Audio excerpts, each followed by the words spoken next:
lovely day!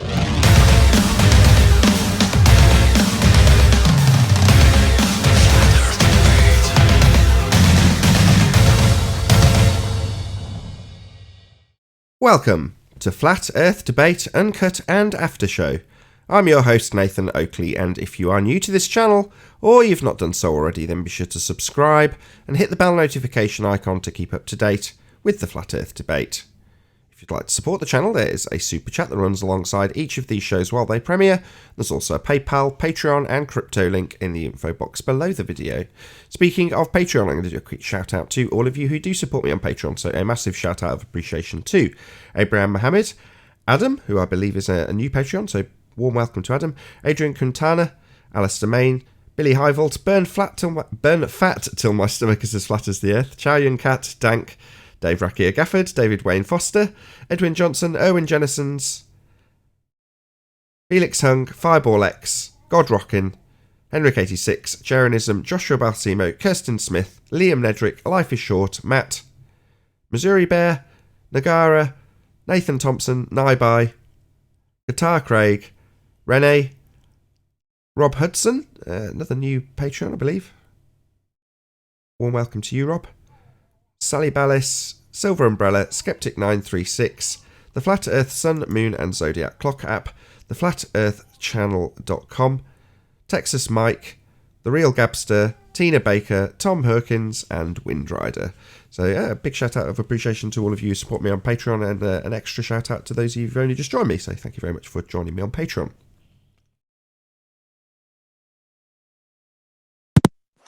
We are joined by Flat Soil and 10th Man. And a few Check people 1, 2. Hello, 10th Man.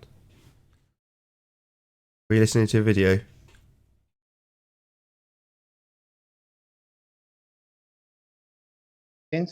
Check 1, 2. We hear you. Do you not hear us? Hello? I think he Is there fell. anybody there? Is he dropped? I think he dropped. He'll come back probably. So you say you watched... I watched a clip that you released on YouTube. This is Red Pill Philosophy versus MC Toon. Check. Hello, can you hear us? Can you hear us, 10th Man? Yes, we can hear you. Thanks, Oblivion. Check 1, 2. Yes, we hear you. I'll just let him know in Skype. Hold on. Can you hear us?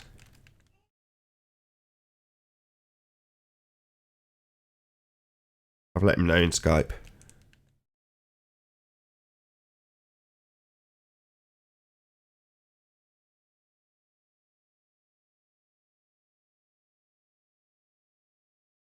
So what did you make of it, Flatsoid? It was so great. I watched it again. Yeah, I watched the whole debate there. And where is this, on D Live or BitChute? No, on YouTube, but it was on MC Tunes channel. Oh, okay, that makes sense. Obviously, he was playing the whole time. Oh, straw man kind of thing. But at the end of the day, he doesn't concede anything. I mean, even with just the clip of Red Pill that I watched, I struggle to watch those things because I end up finding myself being hypercritical of the person on my side. There you go. So he asked him in the clip that he released, he said something like, have you taken all of the atmospheric conditions?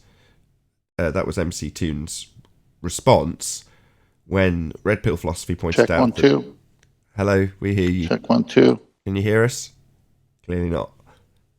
No. Right, then.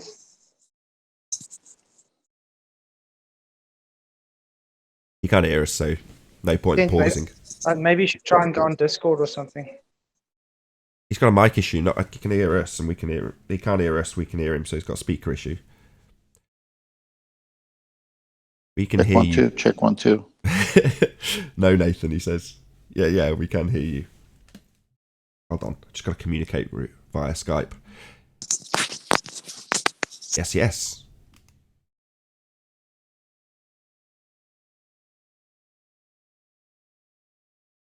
We can hear you! Exclamation mark. Anyway, so he's essentially asking him to provide all the atmospheric condition data for his observation, and the response only came because he said he'd put it through the curve calculator. And when he said that, he should have Red Pill should have responded, well, all of the data necessary to run through your geometric curve calculator has been achieved, yes. Was there something else that you required for the curve calculator? But instead he started out arguing about whether or not 10th man, can someone let him know?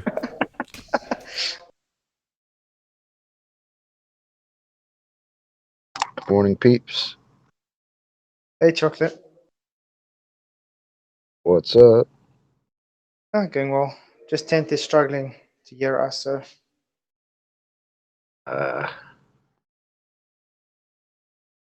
He'll sort it out. Maybe just needs to restart his PC or something. I almost made an old man joke. I rather keep quiet.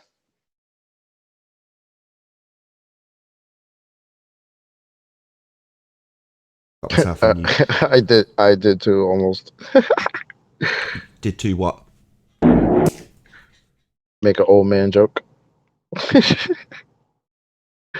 He's not that old. I've never really thought about it. His age.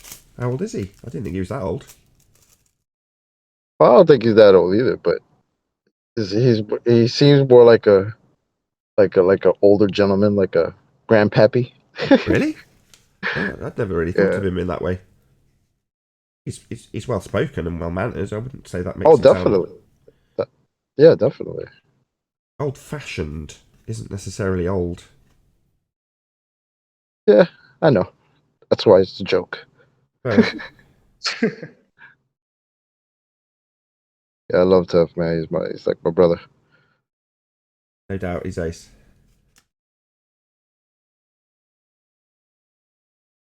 I must say, he's a very thorough kind of guy.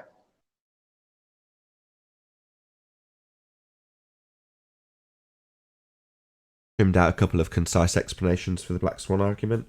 So several people had said to me, can you do a video that's doing it really concisely? It's like, well, I do videos daily. I'm trying to say it concisely as I can during my own show. So I thought, well, maybe there's other people out there. And then after a cursory search, I found QE had done that night, literally that night, a concise summary, as had Mitchell from Australia. So I thought, right, well, their concise summaries are better than mine, or better, well, not necessarily better or worse, just they've done it and done it well. So I thought, right, I'll have both of those and I'll stick them out so that people can hear other people other than me actually summarising the Black Swan argument in a really concise way. So I think because QE's decided to just drop in the Black Swan argument regardless of what show he's doing, he's subsequently given the argument as concisely as so he can get onto his actual show that he was dealing with. So yesterday he was covering the metaphorical or not metaphorical nature of the Bible, depending on which side of the fence you are. So that was the actual subject matter on the table yesterday. But at the beginning of the show, or 10 minutes into the show, he's given the Black Swan argument really concisely. I was like, I'll have that. That's ace.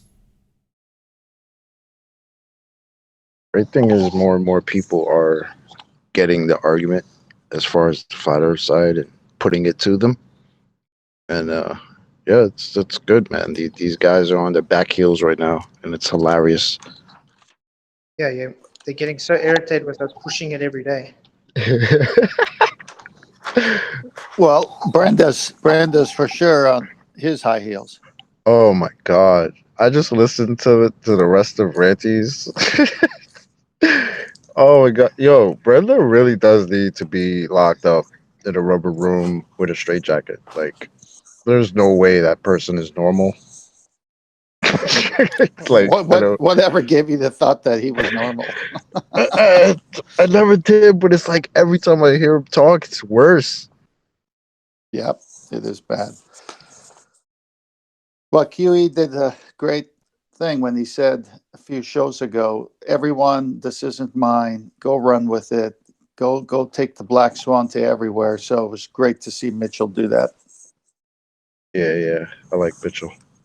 Yeah, absolutely. It warmed my heart. I'm literally thinking, fantastic. people get it and they're prepared to convey it to others. And he hasn't deviated from the actual point at all. In fact, he even laid it out with the modus tollens. You're like, perfect. That's all you need. It's pretty much just repeating it. But when it's been formulated so beautifully, what's to change? You don't need to put any artistic spin on it. Just explain the modus tollens argument, which cannot change. It's set in stone now. We don't have a physical, actual horizon. That's the end of the argument. Now, that brief summary needs some explanation with a picture that's got a bit of backstory to it and the modus tollens example alongside it. And once you've got logic, reason, and proof, that's just game over. They've got no rebuttal to this. Well, Anthony called it too. None. You remember what Anthony said? He said it's going to be interesting to see which flat Earth channels will run with this. And so far, Mitchell is the only one that's popped up something that I'm aware of. Well, I've heard Mitchell talk. Well, I've seen Mitchell's video. I've heard Jaren talk about it. I think Mark Sargent might have mentioned it. Yeah, Mark Sargent or something. Mark Sargent said, he actually quoted it. Well, I'm saying more than that. You can quote it, you can say something, but when are you going to make it? Excuse me. When are you going to make it the number one ball killer like Mitchell did? The greatest part was yesterday. Brenton said to John, "Oh, you wouldn't even have known what modus tollens is if it wasn't for me." And I'm sitting there thinking, so what? So you've introduced us to the argument that's single-handedly destroyed you guys? Oh, that's nice. She thinks she's the overall purveyor of logic and reason, does she? I don't think so. It's someone, Doctor, it's like someone getting stabbed and taking the knife out and says, "You wouldn't have this knife unless I got stabbed." You wouldn't have my blood on this knife if you didn't stab me. So yeah, like what the hell, guys? It sounded pathetic now. It's good stuff. No, Ranty released the after round table show that he'd recorded after he'd gone to bed and then presumably trimmed down to size, as it was probably 6 hours or something. But he released it, and Brian's logic, absolutely massive shout out to him. Totally gets it and gets how to utilise it in an argument. If he's watching this, my only criticism, again, I hate to be hypercritical of my own side, but that's just the way I am. Once he'd won, and she was like, "Well, I don't accept the evidence of the picture," he kept asking her the same question, "Well, why is the horizon there?" It's like, at that point, you need to listen to what she said, which is, "I don't accept the evidence of the picture." But she paraphrased it to say, "I don't accept your evidence," making it sound like it's an assertion that's being challenged as opposed to an image from a video. Well, when you phrase it like that, in other words, after the fact, after the point that he's got her to concede that she just simply cannot answer that argument, she has no rebuttal, therefore her rebuttal is to say, "I reject the evidence out of hand," and the evidence is a photograph, all he needs to say is, "Well, you have no rebuttal then, I've won." But instead he persisted, which was almost as good to persist and say, "Well, why is the horizon in this position?" The only actual rebuttal is because the Earth isn't a sphere. It's obviously and observably flat. That's the obvious answer. She can't give that, so instead she just rejects a photograph. Well, okay, but when you highlight that and say, so essentially you can't deal with this evidence, so you reject it out of hand, that's a loss. He did drop that on her a couple of times, though. There were a couple of times he would stop me. He would say, "You know why? Because the Earth is flat. You don't like that." No, but that's the whole ballers game. That's all they got now, is to deny the evidence given towards them. Yeah, deny it. It's CGI. The horizon's not where it is. Matrix. I mean, this is the Matrix. Even she went into the Matrix yesterday or the other day. Like, what the hell is going on with you guys? Sure, but all of these are just red herrings. It's all just a way of getting away from the point, and Brian's clocked that. So that's why I'm giving him a massive shout-out, because he clocked the fact that all of the topics were just an obfuscation from addressing the fact that she has to deny the evidence she's actually being charged with. Well, once he got onto that, he wouldn't let her go off it, and she just has to say, "No, I don't accept the evidence, I don't accept the evidence." It was like, well, that's not a rebuttal. That's you hand-waving it like you do verbally when we put an argument to her. She just hand-wave, no, it isn't. No, it doesn't. That's her general rebuttal. Well, in this case, she's saying, I don't accept the evidence of my own eyes, and that's their only thing they can do. Well, apart from ridiculous denials and crazy, violations of the law of non-contradiction when it comes to the horizon looming above the horizon. Hey, Sleeping Warrior. Hey, hey, hey, hey. Hey, hey, hey. I've just had the most. Go ahead. I've just had the most surreal conversation with Mark Doxey. He really doesn't. Mark's pro-gravity. Whatever gravity may or may not be, in his head, it works, right? He wants gravity to exist. He's very much with Bob and deep inside the rabbit hole on that point. And he came into Discord last night, Betty's Discord, and he was asking why it is that I incorrectly cite Musa and Einstein with regards to gravity not being a force. And I said, well, what do you mean incorrectly? And he says, well, you cite them and they're the antithesis of flat Earth. And I'm like, yeah, but why is it I'm citing them? He's like, well, you're confusing people. And I'm like, what do you mean confusing people? I said, I don't understand how you come to that. He said, well, they're the antithesis of flat Earth. And I said, yeah. I said, I don't get it. What's the problem? He said, well, you don't make it clear why you're citing these. And I'm like, yeah, I do, Mark. I said, we regularly say it's because we're using them as hostile witnesses. That's Nathan's phrase. I said, we're using them to correct people like Zanuck telling people that gravity's a force when it isn't one. I said, we're trying to get them onto the same page with their model. Their model doesn't put gravity as a force. And he's like, yeah, but you don't make that clear. I'm like, fucking hell. I said, how many times have we've been through this? I said, even if I don't make it clear, I said, everybody understands that I don't believe in gravity. I'm using it against the ballers. I'm not using it against flat earthers. And he wouldn't accept it. And he didn't understand the reason why it was being used. And I was like, Mark, this is clearly, obviously not a pro-flat earth point. It's very critical of the heliocentric narrative because they can't have gas pressure next to a vacuum, but in their head, they've got gravity holding it back. I said, but if they haven't got gravity as a force, Mark, even though it wouldn't do it anyway, it kills their narrative, but they just will never accept it. And for some reason, Mark just can't get it into his head. So in the end, it was explained to him by 3 or 4 different people, and he still thinks that I'm citing Musa and Einstein because I don't, for some pro-gravity related reason that's on the heliocentric side. And I'm like, Mark, I've explained it to you numerous times. Other people have. It's not because I'm pro-gravity or anything like that. It's because we're trying to get Zanuck and their friends to acknowledge that gravity is not a force. And for some reason, it just doesn't go in. I'm losing the will to live with him. Maybe if I offer Maybe if I offer a comparison. So when Red Pill Philosophy plays a video clip of Neil deGrasse Tyson saying that stuff is flat, his citation is just that. That stuff is flat. In quotes, End of citation. Doesn't mean that he suddenly worships at the altar of heliocentricity because he's citing a priest of heliocentricity in the form of Neil deGrasse Tyson. It just means that that's a hostile witness making our point that it's flat from high altitude. And my point that would go alongside that would be he's describing the horizon. I know he is, and I know he's describing a geometric horizon because he's holding a physical beach ball. So he's describing the horizon, or the geometric edge of the Earth curved sphere, if it's presumed to be so, as demonstrated by his ball. But when we're making those examples, we've got Neil deGrasse Tyson in everyone's mind and what he's describing and what he's saying about a ball. Does that suddenly mean I believe we're on a ball? No, it's just a hostile witness. In the case of gravity, the way you said hostile witness, which is the way I phrase it, but the way Quantum Eraser would phrase it is we're getting them to parrot the right pseudoscience. In other words, we can't argue with them if their use of the word gravity is in reference to 100-year-old out-of-date rhetoric that has been superseded by the current rhetoric, which is what we want to argue with.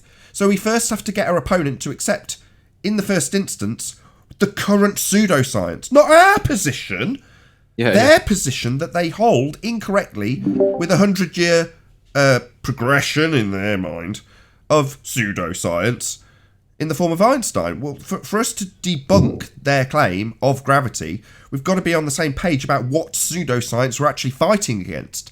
And half the people we fight against still think it's a force. It isn't, like Einstein. So you've got to first educate your opponent about what their position is. It doesn't mean that we hold that position. It's the same when Rumpus comes here and says, we've always said the horizon's apparent, not actual, non-geometric. Well, at that point, we have to point out their own position. We say, no, in your sphere model, You've got boats going over a geometric edge of a sphere Earth, physically. That's not an apparent location to block the boats. It's a physical obstruction in geometry. But that doesn't mean I hold that position. For the love of Christ. It means I'm educating my opponent because they're obfuscating intentionally so they don't have to address our actual argument. So they take a completely different position. In this case, they take Cavendish-Michel gravity, otherwise known incorrectly as Newtonian gravity. Well, that's 100 years out of date and not what the current priests of heliocentricity parrot. They parrot non-force. They parrot bending of pseudo-Ramonian force space. That's the current rhetoric. So if you want to find yourself in an argument, Mark Doxey, with somebody who's parroting the wrong pseudoscience, you first got to educate them about what their position is, because generally speaking, our opponents are thick, don't even know their own religion. We have to tell them what their religion is first, which is what Anthony's doing, educating the fools in what their own pseudoscience is, so we can then debunk it. But what was even worse, the conclusion of his point was that he actually asked me, will you stop citing Musa and Einstein with gravity not being a force? And I'm like, why the fuck would you want me to do that? And he said, because it's not helping the argument. And I'm like, it absolutely destroys their argument. Whose argument? His argument? Is he crazy? No, he's retarded. No, honestly, I was Mark gobsmacked. Doxey's retarded. That's the problem. I was gobsmacked. I've never heard anybody not realize the point of what that Musa and that Einstein citation and all the other citations that gravity is not a force. I've never found anybody that on our side that doesn't understand why they're being cited, apart from Mark. But he takes this holier than thou position that he thinks that he's got this ability to talk properly and whatever. Yeah, he might have that nice, eloquent voice about him, but if you don't understand the reason why these citations are being cited, Mark, then that's the end of the conversation. You're as bad as the ballers, as far as I'm concerned. His voice is what? He's retarded. Well, he's placid, isn't he? He's polite. He's non-offensive. He's not like. Who cares if you're speaking gibberish, man? Like, I mean, come on. This is. I know. How many times did I explain it to him, and he couldn't get it? It's just like Rumpus on that hangout. Tried to tell him his argument. He doesn't understand this. Holy shit! Can you hear me? Yes, they can. Yeah, everyone's just a bit excited. Yeah, we can hear you. Everyone's a bit excited. That's all. What the? I just don't understand how anybody like in Mark's position can fail to understand the point that's being made. It's like, don't forget, Mark's pro-gravity. Mark wants there to be some kind of force there, right? So that's really the underlying tremor to what he's saying. I'll tell you, Anthony. Here, I'll tell you again. You ready? Are you listening? Yeah. He's a retard. Don't you get it? Hello? Play on one shot. It's such a strong word to say, though, Mark. When QE, John. Okay, when QE covers the subject... Were you in the hangout last night? Let me just break this down. When QE covers this subject in terms of gravity, on his presentation, he first breaks down and makes explicit that he's detailing their position and their pseudoscience so that everyone's on the correct track about the argument we're debunking. Now, that particular process, some people don't like. Some people can't take it in. It's too complex. It's too whatever. But when you break these things down, it takes a long time to give the full context to why you're citing a hostile witness. Now, that has been broken down for Mark Doxey. But if he still doesn't get it, that's not your problem anymore. Now, I like Mark. I want to defend him. But at this point, it's like, if you don't get why we're citing a not actual force as the pseudoscience they parrot for us to attack, then we can't explain that any clearer. That's the end, as far as I'm concerned. You can't help somebody like that any further in this regard if cognitively it just isn't turning.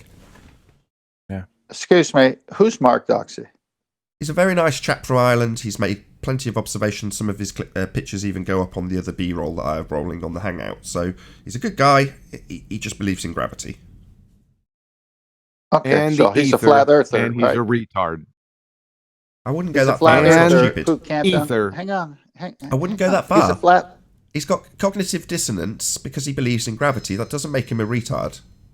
Oh, no, he's a retard. If you were in the hangout yesterday, he's full-on retard. People can act retarded in a given subject matter if they are suffering cognitive dissonance. I will defend Mark in this regard. He is not stupid. Oh, yes, he is. Oh, God. Bring him on. Here we go. I'll show you. Here we go. Here we go.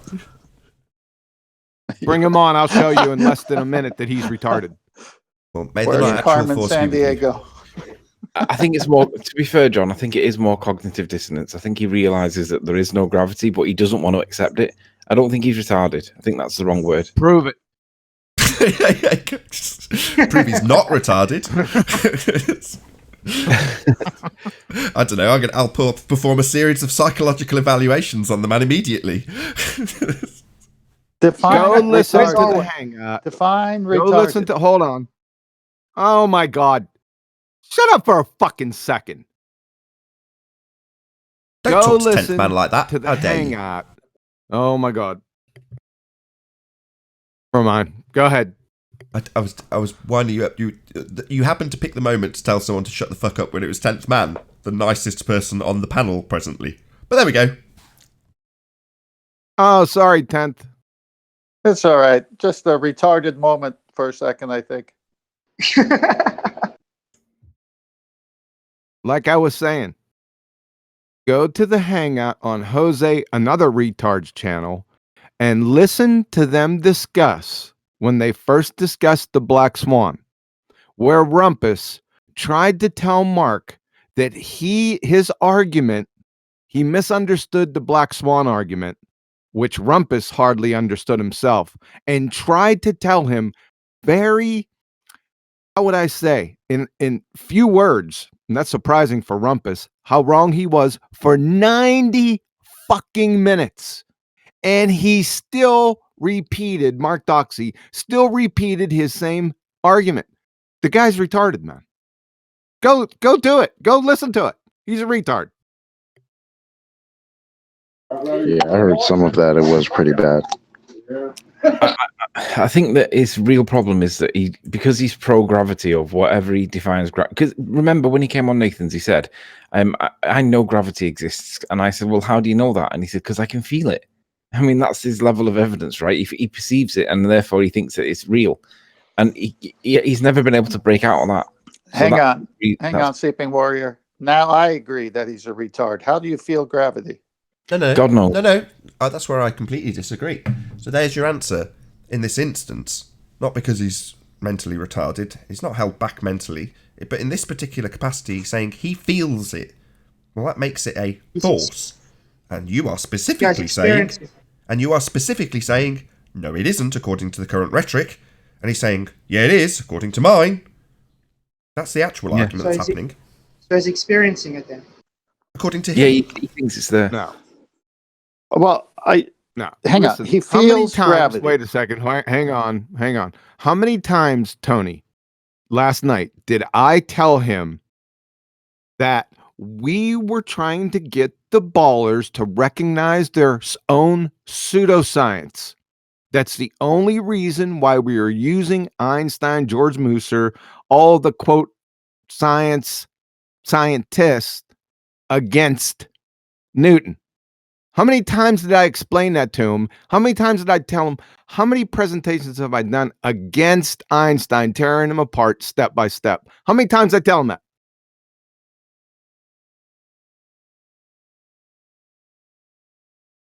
Oh, what a day! What a lovely day!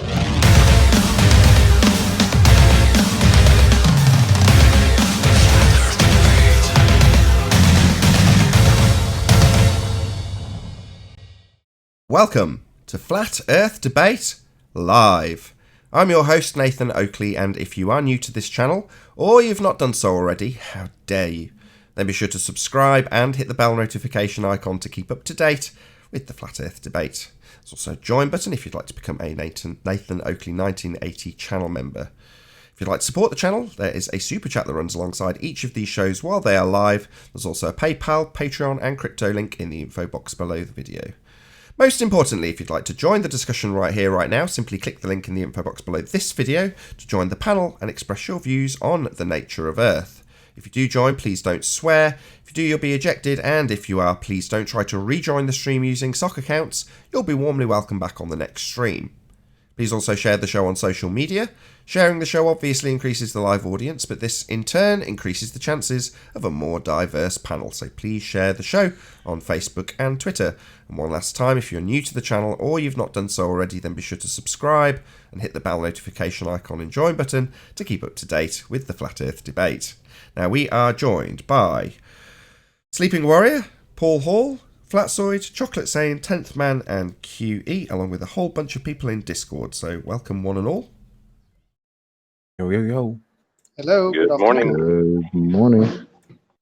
I'll have to say, you guys don't say good morning to me when I just show up. I just have to show up and be in the background, and nobody says anything. Thanks, guys. Paul, what's good, brother? My boy, Paul, yo. Join the couple. Am I hallucinating? Don't worry. I did. Don't worry. Just wait till I start talking, right? And then he'll have to start the show again. No. introduce you. I didn't understand the gravity of the situation, Paul. No, I meant on the after show. I'm not talking about this time right now. I appreciate you announcing me now, Nathan. I appreciate that. It was just earlier. Bigger fanfare, generally speaking, for you, Paul. Paul Hall, ladies and gentlemen. Anyway, Subscribe today. Anyway, so over the last couple of days, we've covered the first two housekeeping questions. So Monday we covered the physical reified sphere edge, and yesterday we covered Earth curve. So today we're going to cover axial rotation, hopefully for about 10 minutes, and we're just going to focus on that, why it's a housekeeping question, and how it's responded to. So the question that we ask each day is any evidence of axial rotation. Now, if Ranty is on the panel, specifically if Ranty's on the panel, A, because he's a bit pervy, and B, because he likes to find some sort of double entendre, he will give us an axial rotation that's not of the Earth-based variety, and he'll try and weasel something that's a bit filthy in as well. So I have to specifically say that if Ranty is on the panel. So I say any evidence of axial rotation and then tack on of the Earth-based variety, because it's obviously not obvious enough for Ranty sometimes. Anyway, so that's the question that we ask on an almost daily basis. And the reason we ask it is because there's obviously an assertion that we have a spherical Earth that's turning about an axis. So first of all, before we actually dig into why we cover it and what the response is and some of the maybe arguments that come our way, is there any initial response to it from anybody in Discord?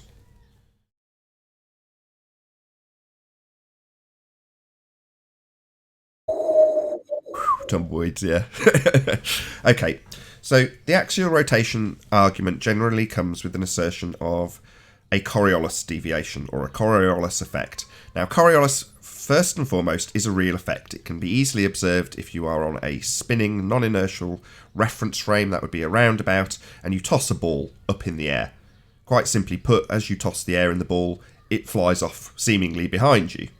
Now, seemingly behind you because in actuality it's just going up and down, but you are rotating underneath the ball.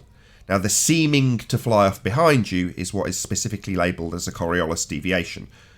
It's a not actual force because the ball isn't curving away from you, it's just going up and down. Equally, if you flew a drone off a roundabout and just had it hover above the roundabout, from your vantage point it would seem to fly off behind you and then come towards you and fly off behind you, but it's just hovering.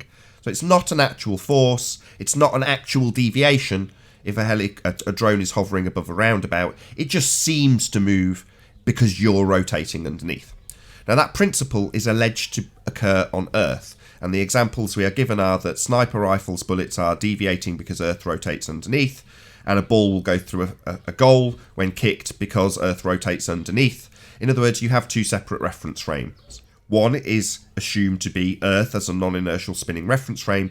The other is the trajectory that the ball's travelling through or the bullet's travelling through. So the ball travels through the air and is claimed to have an apparent deviation as a result of the Earth turning underneath. The ball goes through the goal, but from your vantage point on the stand, attached to the non-inertial spinning reference frame turning underneath, seems to curve through the goal.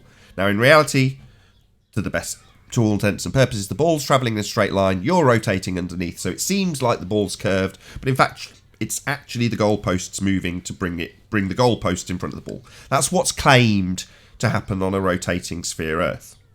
The only problem with that assertion is that if Earth is rotating underneath a ball and a bullet, it's also rotating underneath the drone, exactly the same as it would under the roundabout example I gave for actual Coriolis deviation, and an aeroplane. So if Earth's rotating under an aeroplane, then a flight travelling west, say from Charlotte, North Carolina to Los Angeles, would take approximately 1.5 hours rather than the actual 4 to 4.5 hours it takes, because Earth's rotating underneath. Ergo, you do not have anything with an extended hang time, i.e. beyond a couple of seconds where the assertion starts with bullets and balls, that actually shows any deviation whatsoever. We don't have any Earth-based Coriolis deviation.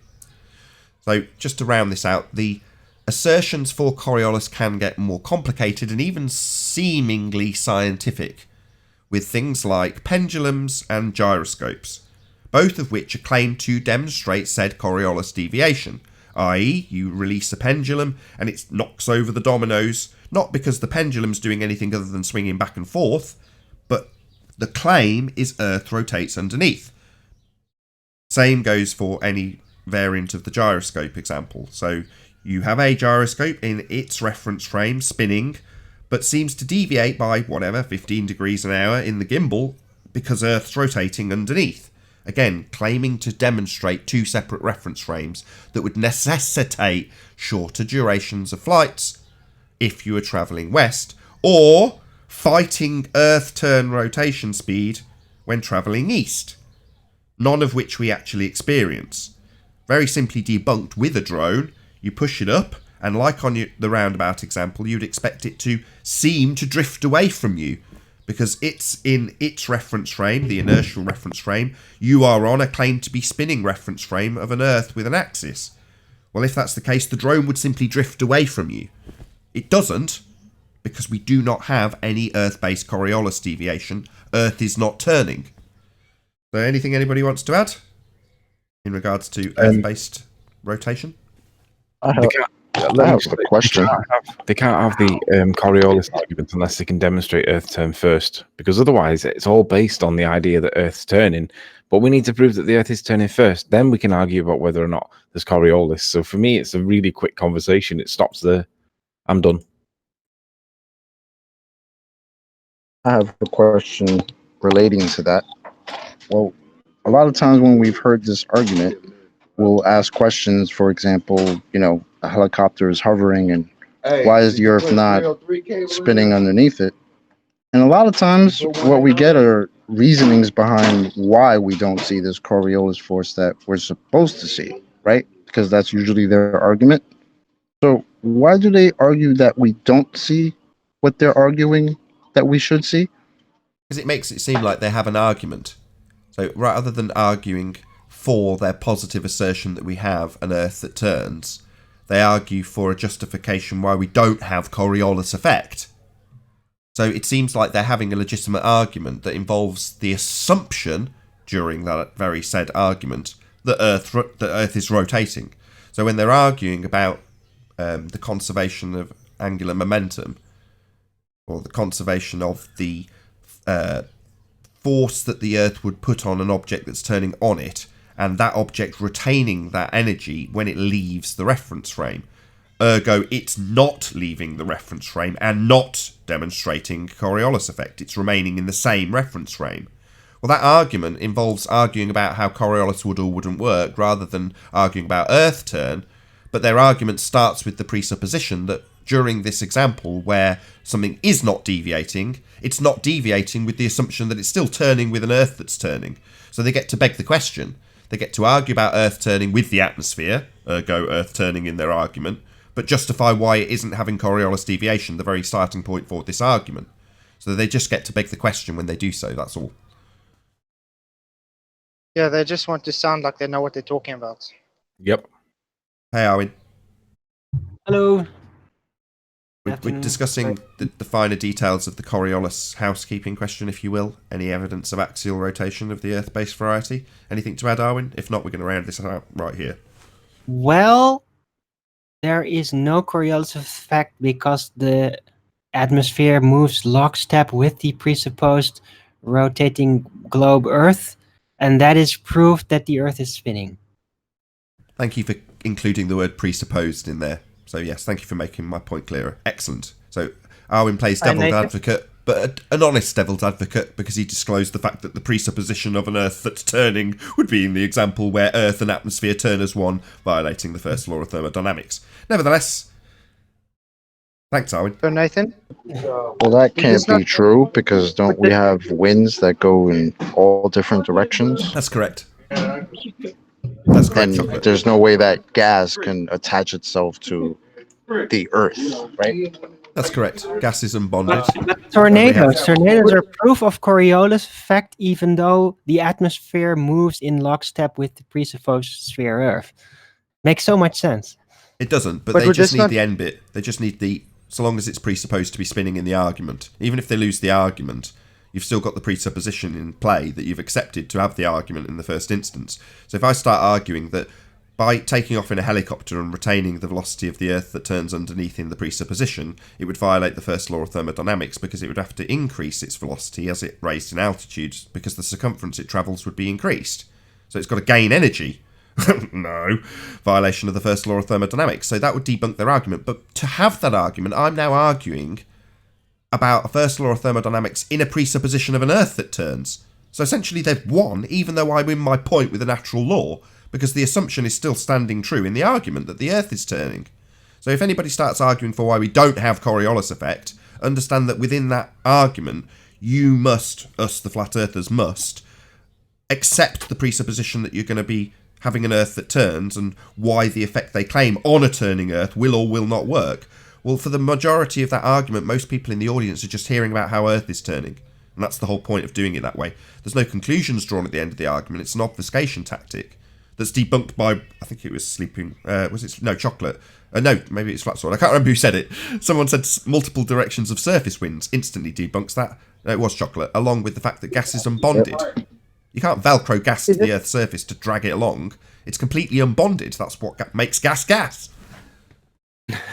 What about the weight? No, just Nathan, wouldn't this be the point where they bring up gyroscopes? Yeah, I did mention that. I was just going to say this segues into multiple topics, because, like, in the topic of gravity, for example, as long as you're arguing over Cavendish, the more times you say the word gravity, and more times you argue over whether or not Cavendish does or does not do anything, as long as you're arguing within the argument's valid, as though you're arguing that Santa's got leather boots rather than synthetic boots. As long as you're arguing over Santa's boots, right? Santa's real. So by arguing whether Coriolis and Earth turn and deflections and all that, you've still got to prove that the Earth's turning, right? So just because you can talk about it and argue about it, by arguing about it, you're reifying their narrative that doesn't even exist. Well said. So, Chocolate, do you want to round this out? You normally have a great little line to tag on to the end of this, and that'll be the end of this subject. Yeah, and it'd be wrong. Go ahead, Chocolate. Yeah, Coriolis effect, that does exist, but not Earth-based Coriolis. So you guys are going to have to prove the Earth is spinning first before you can even speak about Coriolis. Wrong. Go ahead. Sorry, did you say wrong? Yeah. What do you mean wrong? I told you guys about 4 weeks ago and explained it to you in Skype that is incorrect. Oh, okay. This is news to me. Sorry, I didn't catch that in Skype. Yeah, you can use modus ponens with their argument. If P then Q, P therefore Q, but they're going to have to prove Q that the Earth's spinning. Isn't that what Chocolate's saying? Prove Q. Prove it's spinning. Well, there's some people that want to dismiss the argument just based on begging the question, and that's incorrect. Begging the question on which side of the argument? Begging the question that it's assumed to be spinning? Say again? Who's dismissing what, and who's begging the question? Well, oh God, do we have to go over all over this again? Ideally. I'm happy to dismiss it based on it being begging the question.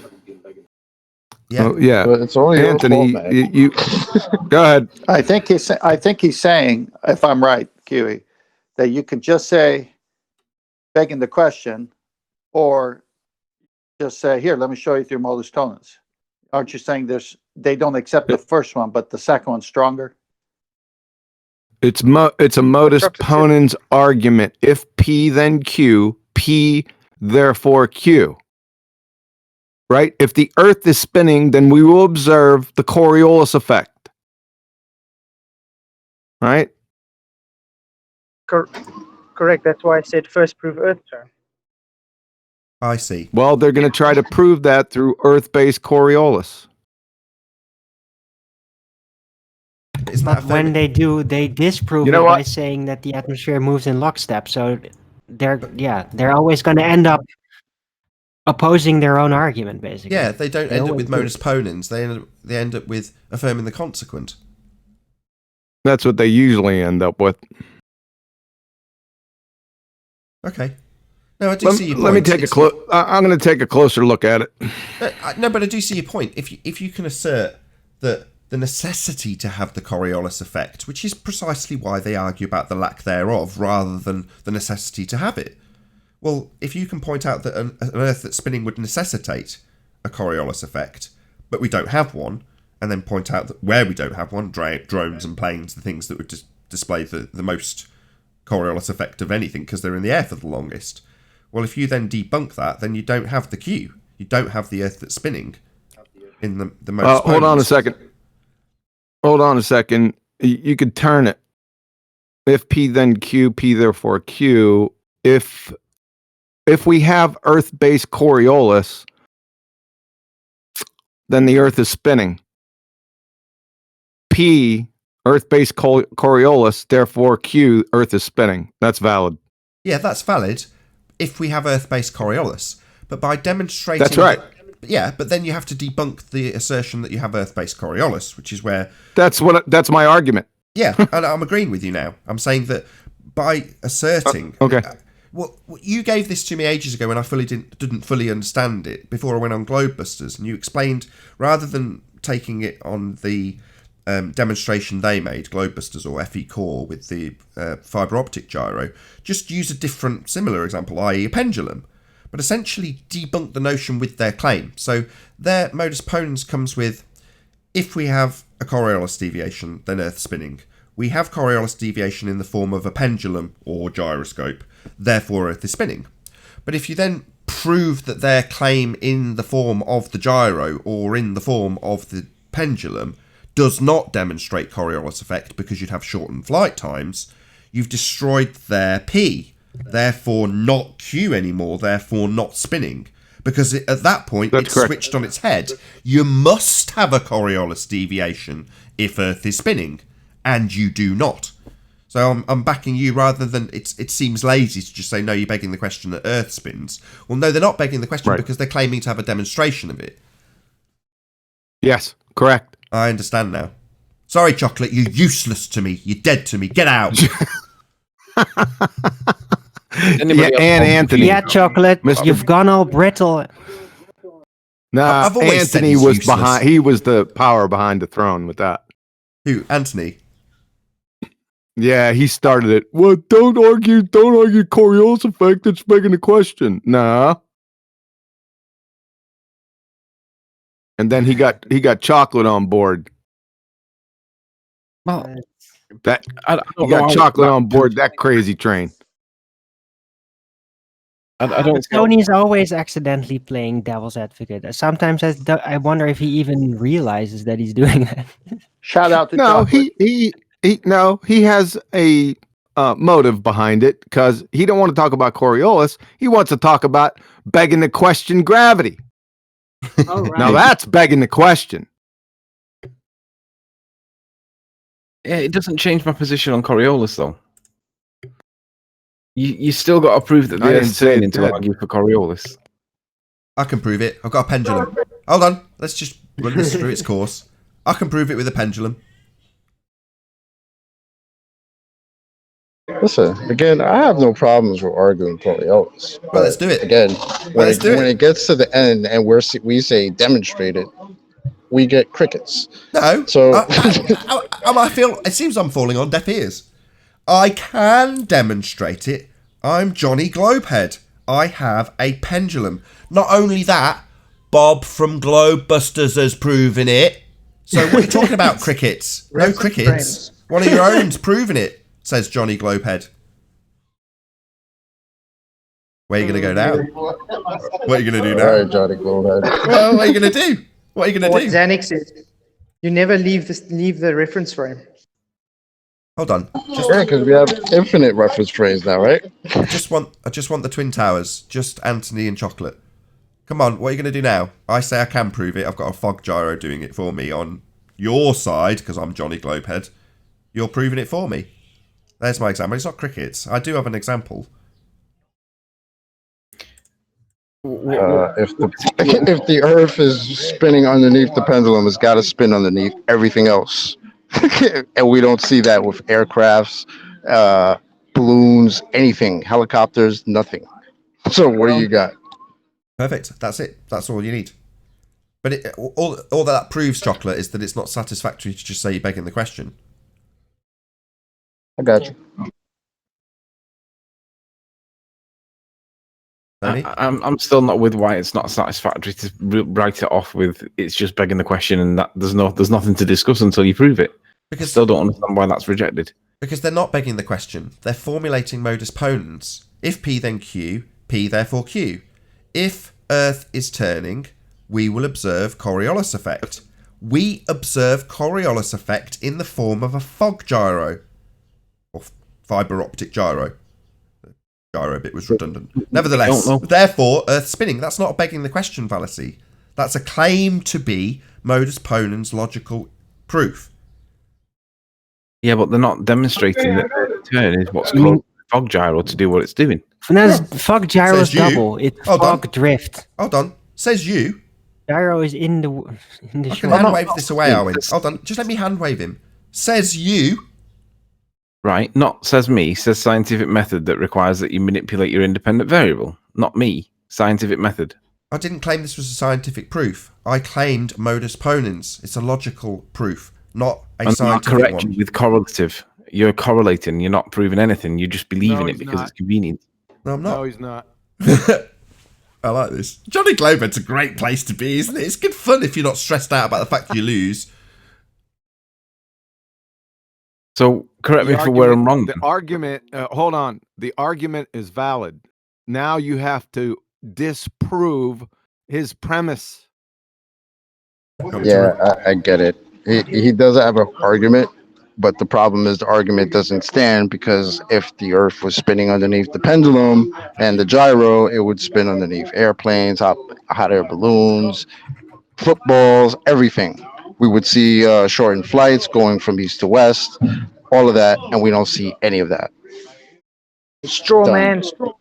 Let me just guys. I don't want to hear any more fog gyro because that's double gyro. Thanks, really dumb to think. So, Anthony, let me just try and break it down in a different way. The fog gyro or the pendulum are claimed to give you two reference frames. That's the part of the modus ponens that you can disprove by demonstrating we don't have two reference frames with the planes. Okay, yeah. So what you're saying is when they say that, then you counter with the debunk to their point, rather than just write it off with affirming the consequent. I see both sides to it, but I don't see how the second one, debunking their point, negates the first point that I made, which was affirming the consequence. It doesn't debunk the second one. Doesn't. I understand. You're right. If and when they formulate it into an affirming the consequent, if P then Q, Q therefore P, then they've begged the question with Earth turn. So they're assuming Earth turn, but the phraseology for it to be begging the question was, if I have an Earth that's turning, and then make my example thereafter, then I've begged the question, but they're not doing that. They're saying, if we have an Earth that turns, we will observe Coriolis deviation. We observe Coriolis deviation in a fog, in a pendulum, in whatever else they claim. Therefore, we have an Earth that turns. That's if P then Q, P therefore Q. Well, that seems at the surface level to be logically sound until you debunk the P part, which in their instance is we have Coriolis deviation in the ring laser gyro, or in the fog, or in the mechanical gyro, or in the pendulum, or whatever is it they use to assert that there is actually a an effect that they're observing, well, that effect necessitates a follow-on effect, which is the planes reduce shortened flight times and drones drifting and all the other things that you can disprove their P part of the statement with, rather than just saying you're begging the question, because they're not. I don't agree that they're not begging the question. Because well, let me just say it again. The distinction is subtle. If Earth is turning, is begging the question. Negative. Oh, sorry. Go ahead. Well, okay, I'll phrase the begging the question part better later. That's not my point. My point is that the formulation starts with if we have an Earth that turns, or if Earth is turning, not let's assume Earth is turning in the first instance. So then you go on to say what the effect of that will be. That's the Q part. We will observe Coriolis deviation. But then you formulate it again in the same way, if P, then Q, by stating that you do have the first part in your first statement, if Earth is rotating Coriolis deviation, by asserting you do have Coriolis deviation in a particular gizmo. I get it. It's cute, but I get it. Yep. I'll be honest. I don't see the difference. The subtle difference that you described, I don't see. You have to. Oh God. Riley, what it is that if they say if we have Earth rotation, right, then we'll see deviation in a gyro, right? Well, let's say that stands, right? It's valid because if the Earth was really rotating, you probably would see that, right? So that point is valid. But then the problem comes is that if that's the case, then the Earth would have to be rotating underneath everything else the same way, right? Sure. Then they would have to demonstrate that. And we obviously know that they can't. Yeah, I understand that. I get that. The issue for me is that do you even need to go there? Why can't you just say demonstrate that Earth's turning first? I still don't see. I'll try again. I'll try again. Let me just try again. I can, because I'm Johnny Globehead. I've got a fog, or a ring laser gyro, or a mechanical gyro that shows drift. Of what? Right. It's Coriolis. So you say, but did you manipulate the Coriolis to prove that it was, or is it just the machine itself doing something? I'm not claiming this as scientific evidence. I'm smarter than the people Here we who typically go again. debate. But I'm debunking it based on the science. I haven't claimed science. Yeah, but I'm using the science to say that this isn't making the point that you want it to be making with the ring laser gyro. What science? I haven't claimed. The point is that it deviates, and it does. So what science? What are you debunking? The claim that the deviation is Coriolis. And how are you debunking that? By saying that you haven't manipulated the effect to prove that it is the effect that you claim it is. The effect is the 15-degree deviation. I'm not claiming that I'm trying to validate that with science. It is what it is. It is what it is. It's a Coriolis deviation. So you say, but I can say that it's measuring parts. There you go. So I say, right. So you've got to debunk that then. I say it's a Coriolis deviation, therefore that's the part you've got to attack, not the begging the question. You proved it though. You claim that I can claim that Santa's boots are made from synthetic material. No. Don't, a Coriolis of Anthony, what? try and understand Light? the argument while they're red herring the shit out of me. No, I claim this does show Coriolis, therefore my claim is valid until you debunk it. No, but making the claim that it does show Coriolis is simply a claim. That doesn't mean that you've proved it. And I don't have to disprove something you are yet to prove. It's a hand wave. You're hand waving it. You're hand waving it. Rather than saying, if that claim that the gyro gives you a 15-degree deviation because it's two reference frames that are being demonstrated, then we'd have shortened flight times. Then you've debunked I just say it's Coriolis because of Earth turning. You debunk that P statement in saying, no, the gyros claim to show 15-degree deviation of Earth rotating underneath. Therefore, Earth rotating underneath a plane. But until you get to that point, you haven't actually debunked their false claim that the gyro shows 15-degree Coriolis deviation. You just say it doesn't.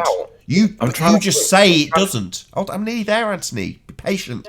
You just say it doesn't. But you haven't proved that it does. I have. You haven't. You've claimed that it does. So how do you prove it doesn't? Otherwise, here we go round and round do-si-do with me saying I have and you saying I haven't. You've got nothing. You've got Anthony. Anthony, please. You've got nothing. I've got a gyro. So what are you? You just say no. I say yes. I've got a mechanical gyro that shows 15 degrees. You can do it yourself. Is my next claim to the audience. Unless you debunk that claim that a gyro does show 15-degree deviation because of the two reference frames, you're essentially just hand-waving it because you say it hasn't been proven. Well, how hasn't it been proven? You've got to demonstrate how. Otherwise, this argument ends in a draw, according to you, and definitely a win as far as the audience are concerned, because I've got a magic gizmo that definitely shows 15-degree drift. I've even got flat earthers backing up, in the form of Bob Nodell verbally saying that would show that it's Earth turning. So what more do you want? You've got to debunk that claim, though, to get any further here. How about some consistent... Exactly, Riley. That's the problem right there, right? He did get a drift, right, with his gyro. Yeah, but so that's why. That's what. Hold on. All right, but yeah, he did get the drift. But the thing is, that's what the ballers are using as a claim. Oh, he proved rotation. Well, no.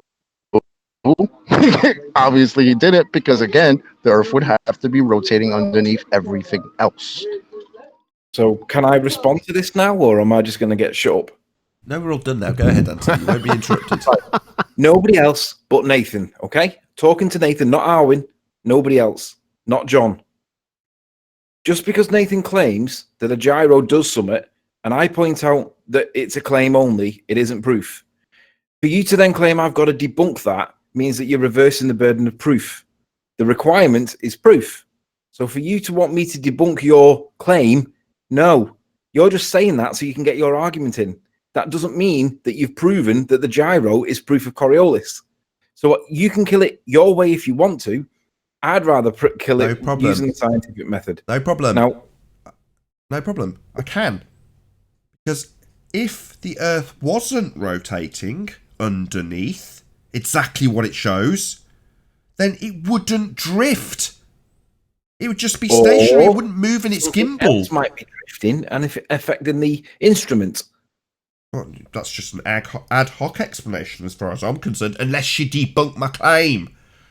But your claim isn't proof. That's why it's a burden. Yeah, the gyro's the proof. The gyro's the proof. It isn't. It's a measurement. That's a hand wave. That's a hand wave. Sorry.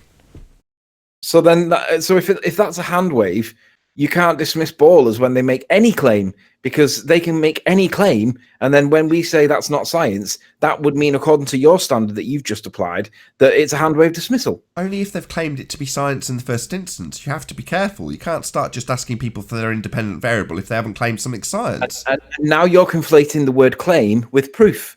Your claim is that gyroscopes prove something. That's correct. And I'm pointing out that it's not a proof. You're saying that gyroscope, if Earth turns, we see gyro. Well, you're correlating that. And I'm pointing out that that's correlation and a burden of proof reversal when you expect me to debunk it. Fair enough. I'm not debunk your claim. Okay. I want to see the proof. No, I understand. If that's not proof, then there's no compensation. I understand. So I say man holding blood-stained knife standing over corpse is proof. And you say, no, it's correlative. You didn't watch him stab the person. You haven't proved it's him. He could have come here afterwards. I say, proof, you just hand wave it. Fine. This isn't you winning, though, Anthony. As a flat earther, you're not winning this argument. I'm winning as a globe head because I've got a gyro. Nathan, you can't ever criticise ballers for correlating cause ever again. But why are you attacking me now? I'm not. I'm attacking your application of scientific method against me when I'm pointing out that your claim is unsubstantiated. It's correlative. Well, in this vein, you haven't given me a legitimate reason why you're using science as a debunk when I haven't claimed it. You could take this angle, but you haven't done it sufficiently for me to give up. I'm sorry. Of course I have. Your claim is that gyroscopes prove drift. Yeah, and I'm saying that's a claim and it isn't proof. Now, you're acting as though it's proof. Let me try again. If Earth was not turning, as per my modus ponens argument. If it wasn't turning, it wouldn't drift. Yeah, but we know that if lights above us turn, then that can give us a perception of drift too. Red herring. Because they make light. Red herring. So again, my point still stands. No, my modus ponens still has logical validity until you debunk the Q part. I don't need to debunk a point that you haven't proven to be a point where we debunk. Try again. You're reversing the burden of proof against me wrongly. I'm not. I'm offering logical soundness in my modus ponens. If P, then Q. P, therefore Q. If Earth is turning, we will have Coriolis deviation. Earth is turning because we see drift in... You're giving weight to Tim's argument that logic and reason is somehow stronger than evidence. You haven't proven that your Coriolis thing is measuring Earth turn. So until you do, I don't have to debunk that with logic or reason or anything else, because your claim doesn't make the point that you claim it does. Because why it's merely doesn't it? Why not? Because it's a claim. That's it. Yeah, I claim that. May I interject? Yeah, I claim the man standing over the corpse holding the bloodstained knife. Now you can say that's not evidence, just a claim. Nonetheless, if the gyro wasn't drifting, then Earth wouldn't be spinning. But because it's drifting, Earth is spinning, a la my modus ponens logical sound argument. Yeah, logically sound doesn't trump evidence claim, evidence proof. So you're relying on a logically sound position. I have heard this, Anthony. You're not going to allow... Anthony, I've heard all this. Anthony, I don't need a circle jerk from my own side. Anthony, I don't need this circle jerking for 10 hours from my own side when I'm trying to educate that you're basically hand-waving their logical consistency by not debunking... Me. I'm not logically hand-waving. I'm pointing out that your logical argument is not defeated by evidence. Okay. Right. May I interject a thought? Yes. Okay. If someone sets up a gyro and the gyro records a drift, that's all the proof they need because they set it up to see if the Earth was moving. Correct. Yeah. Okay, fine. And that's what Bob got stuck on. What I believe Nathan and QE are saying here is saying, good. So then your gyro is proof of Earth turn, correct? And they'll say yes.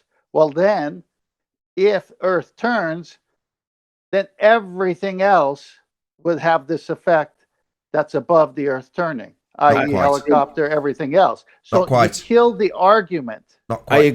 I agree. Hold on. My objection is based on the claim. Hang on, Anthony. Not quite right. His claim. Not quite right. No, 10th. Not that it's turning. That you have two separate reference frames. Earth as a non-inertial spinning reference frame turning under the gyro, and the fixed frame of the inertial reference frame the gyro is spinning in. That's two reference frames. The claim the gyro is making is that we have two reference frames. That's what it's claimed to prove. Now, I'm going to give you that explicitly as a globe head now. No, we've got two reference frames being demonstrated in the gyro. Therefore, if Earth wasn't turning underneath as a non-inertial reference frame, it would not drift. There you go. Proof. Not just a claim. So you've now got to debunk that, Anthony. What? It's not just a claim anymore. Yeah, it's not proof either, and it's not something that I need to disprove. No, what you got to do, Anthony, is take it to the next level and say, oh, so you think there's two reference frames. Well, let's test that. And then that's where it dies. Yeah, I totally agree. But my objection is based on Nathan saying that I need to disprove the logically sound position that was claimed. I don't. Right. Can I say something? Anthony, I don't think you realize in their mind, if they see the gyro, they see that as proof. Not to worry about Coriolis or whatever. I know. That's why I'm pointing out that it isn't proof, and I don't have to disprove your claim because it isn't proof. I'm only arguing this with Nathan because I know that he understands the position. I understand. I've conceded that. Yeah, I've agreed. I've gone fine because at that point I can't disagree with you because you're right. But by the same token, what Flatsoid's trying to explain is, and the position I was trying to convey to you is, it doesn't matter what you say. I've still got my gizmo and it still proves drift, and the fact that you disregard it and say that it isn't evidence doesn't leave me cognitively thinking it isn't. But if you can disprove it as being proof of drift by showing how it isn't, then overall the person that's listening to the argument understands why it doesn't prove we have two reference frames, even though it's asserted that it does.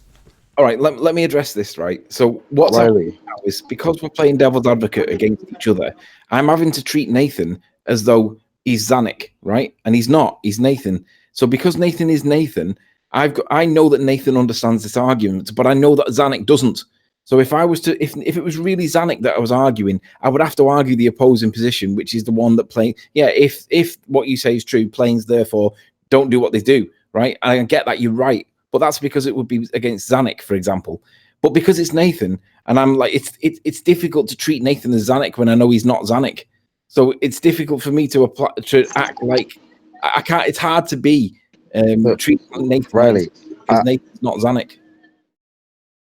Trust me, Riley. I get what you're saying, and I get the struggle you're having, because I was right there with you. Like, this is just begging the question, like, just prove the fucking Earth is spinning first, right? I get that completely. But what he's saying is, if you don't take it to that next step, then it's just them saying they have proof, and you saying no, you don't, right? And then there's no progression made. Well, if they assert that their gyro or whatever is showing a drift, well, okay, if that's your proof, that's cool. But if that was the case, then you take it to the next logical step. Well, it can't be doing that, because then we would see the deviation in everything in the inertial reference frame. And we don't. Perfect. So that's Perfect. that. Perfect. I don't dispute that bit. I don't, and it's only because it's Nathan rather than an actual Zanuck arguing it. Because if it was really Zanuck arguing it, you would be right, and I agree with that point. It's just because I don't like the idea that I've got to try and disprove a claim when it isn't actually proof first. It's just a perception that you've got a Earth turn because you've got a gyro that indicates that it might be. Well, I don't have to disprove that perception. Just point out that it isn't actually proof just because you believe it. That's my preferred way of dealing with it. And I only do that because it is Nathan. It's hard to treat Nathan like Zanuck. If it was Zanuck arguing it, then yes, you're right. And I would do it the other way. But it's hard when Nathan uses the usual, hang on a minute, that's not actual. You're making a claim, that's not proof. Because that is the normal position that Nathan takes. Well, I think this was the longest 10-minute yeah. housekeeping question that time dilation, man. I thought it was going to be the shortest. Well, no, it's a good subject. The gyro, if it's what they say it is, proves two reference frames. End of story. But do we observe two reference frames? Can you hear me? We can now. Can now. Hello? Hello. Radio check. We do hear you, John. My word. Go to Master B. Somebody I just put it in there. Somebody read what I just put in there and see if that makes sense. I'll read it. Modus ponens. If P then Q, P therefore Q. If Earth-based Coriolis, P, then Earth is spinning, Q. Positive Earth-based Coriolis, open brackets, fog, gyro, etc., P, therefore Earth is spinning, Q. The argument is valid logically via modus ponens. To defeat the argument, you must disprove P.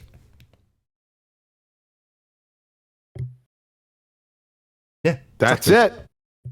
Yeah, you got to disprove. That's what I was saying to you, Anthony. You got to disprove the P part. If the assertion is fog, gyro, or any other gyro or a pendulum is demonstrating a 15-degree drift of Earth underneath, you disprove that by showing where Earth does not drift turn underneath. That's it. I'm just not going to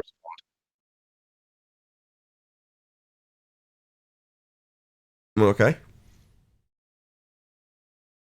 But it's important because it's, for me, it's, at the moment you've got your own little battle with Bob in regards to gravity, which we discussed in the pre-show when we were discussing Mark Doxey. Well, in this regard, people quote to this day the Netflix comments from Bob Nodell. And unfortunately for Bob at the time, he didn't understand this formulation, modus ponens, in terms of how they use it as proof, and the fact that he'd essentially stated their modus ponens argument to Netflix. Now, I'm absolutely 100% certain he didn't realise he'd fallen into that little bear trap, but that's essentially what he'd done. He's given their logical consistency argument in that form to Netflix. So, of course, it's going to get parroted back to us. But you've then got to disprove the P part, i.e. the positive-based Coriolis based on a fog gyro. You don't have to disprove an argument that's based purely logically. You're missing it. That's incorrect. You're missing it. Can you hear me? Yes, we hear you, yes. The logic is not proving the argument. The form logically is valid. To defeat the argument, you must disprove P. We're not using logic to prove it. It's just logically valid in its form. Yeah. My and the God. point I'm making is logic and logically valid arguments are not strong arguments. And I have no obligation to prove it otherwise. You can accept or believe a logically valid argument, but that doesn't mean that it's true. What? Are you kidding me? You got to be kidding me. A logically valid position is that Santa Claus is real because everybody talks about it. That's not logically valid. It's fucking stupid. Did you listen to what I just said? You seem to be having a weird assumption about what logic is supposed to be, Tony. Back off your mic a little bit. Do we need to? All right, so let's do the logic conversation. Why is it not logically acceptable to accept logic? Why is it incorrect to accept? Hold on, logically acceptable and logically valid are not the same thing. Yeah, so why are we having an argument over logically valid positions that don't actually prove shit? Because they're being argued as proving stuff. Therefore, to disprove them, in this instance, you prove the positive assertion that's being made by the fog. That's it. It's just that simple. No, I get it. But logically valid arguments don't need to be challenged at all. They're logically valid. That's it. That's not a standard of evidence that's acceptable. It's low. You're on drugs, man. So logically valid arguments are credible arguments now, are they? Yeah. It's only when they're logically invalid that they're not. Yeah. 90% of the show is spent picking apart poor logic. Yeah, but not promoting the good logic. Just because something's logically sound doesn't mean it's a strong position. What? When I can't believe my ears. Sorry, so we pick apart fallacious logic, but as for the good logic, well, that doesn't do anything. Just because something's logically valid doesn't mean it's a strong point, and it isn't a strong point because it's logical. That's but precisely what it means. When it's illogical, That's precisely what it means. Look up the word logic. Go on then, get it on screen. Let's have a look.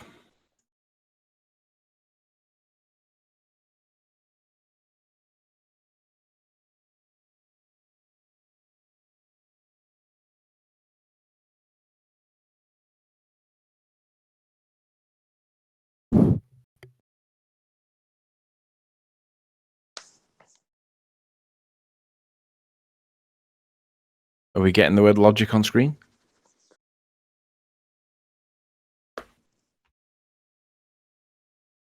What are you? Logic definition. Reasoning conducted or assessed according to strict principles of validity.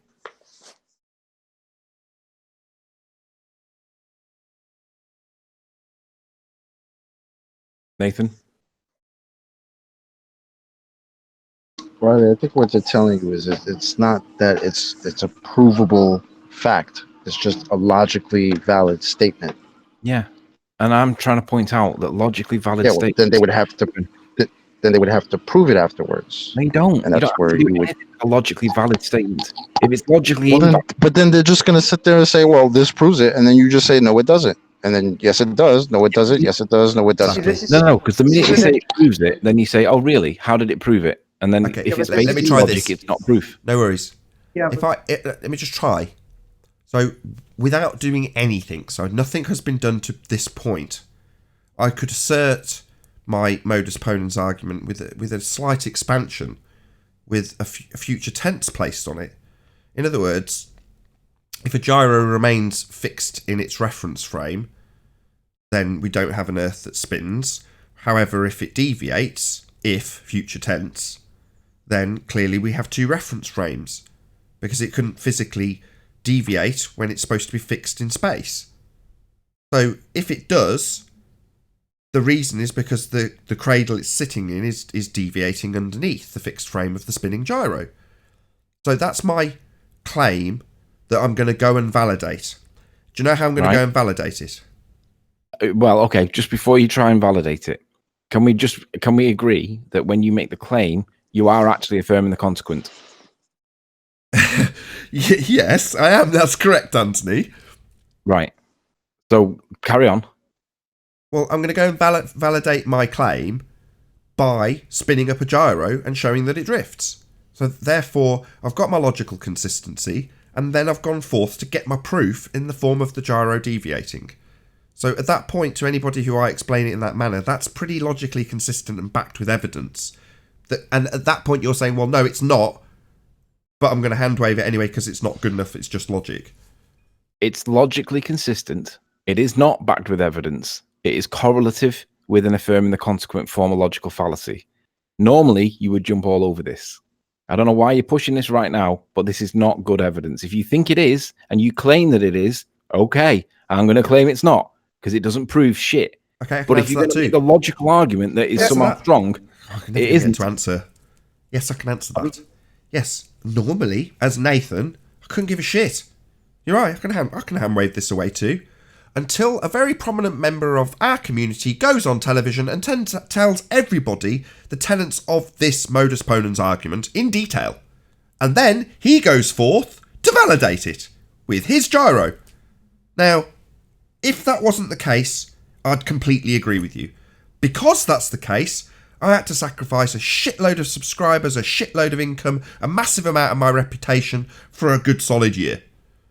Because that becomes a problem, because in the eyes of the public, or anybody that hears that, you've got somebody who's a hostile witness, i.e. Bob Nodell, claiming a modus ponens logical consistency argument, and then going forth to validate it with a piece of equipment. Now, the only way to debunk that is to take apart the P in the logical consistency. So if P, in this case, is the drift is caused by two reference frames. So you've only got to attack that. Why am I getting talked through at the crescendo of this point, Anthony? What's going on? Fine, hand wave it, I don't care. I think if you understand the globalist psyche... Hang on. Let me address it. So when somebody in our community, Bob Nodell, makes this argument on TV or whatever, on the documentary, and then it comes back and it does what he says, right? Looking back at it now, Bob will obviously think, shit, maybe I said it wrong or whatever. But just because there's a logically sound argument being presented does not mean that there is an acceptance of a logically sound argument as proof or evidence to prove the point. So even though Bob did or did not say things on TV that may or may not make him look bad in this situation, he still did not prove the point that is accepted by logical reference only by ballers. Wrong. Because wrong. Logic is not the... You're missing it. That's incorrect. You're wrong. You're arguing a non-point. You're treating the modus ponens as proof, which it's not. The modus ponens is just telling you that the argument is valid. The argument is lacking evidence. It's based on logic. It's not based on science or evidence. Oh my God. I can't do this. I'm sorry. I agree. And he's got to help me fix my mic later, so you got to keep him on side to a certain extent. You two are pushing a logically valid argument as though it's got weight. It doesn't. No, it's not. Oh my God! We started this show with you claiming Mark Doxey, then claimed that you held Einstein. You think I hold the gyro as proof of Earth spins? Who the hell do you think you are? No, this isn't my citation. No, I don't hold that position. No, I don't argue this is a logical consistency. I debunk it by proving we don't have two reference frames. Something you want to hand wave rather than just saying, yeah, I could just point out the planes would have reduced travel and we don't have two reference frames thereafter, which is what the gyros claim to prove. Right, I'm not logically hand waving it. I'm not dismissing it with hand waving. Riley. Now that you're putting a heavy reliance on this standard of logic as some kind of persuasive proof. and that's incorrect. No, I'm not. Hello. No, hello. No, I'm not. They do. I'm just playing devil's advocate. I don't think this is proof in any way, shape, or form. I wouldn't care if people didn't take this logical consistency argument and the validity that is apparently provided by the fog gyro and say, there we go, proof. I don't do that. I don't take that as a sound argument. I never did. And it was never an issue until now.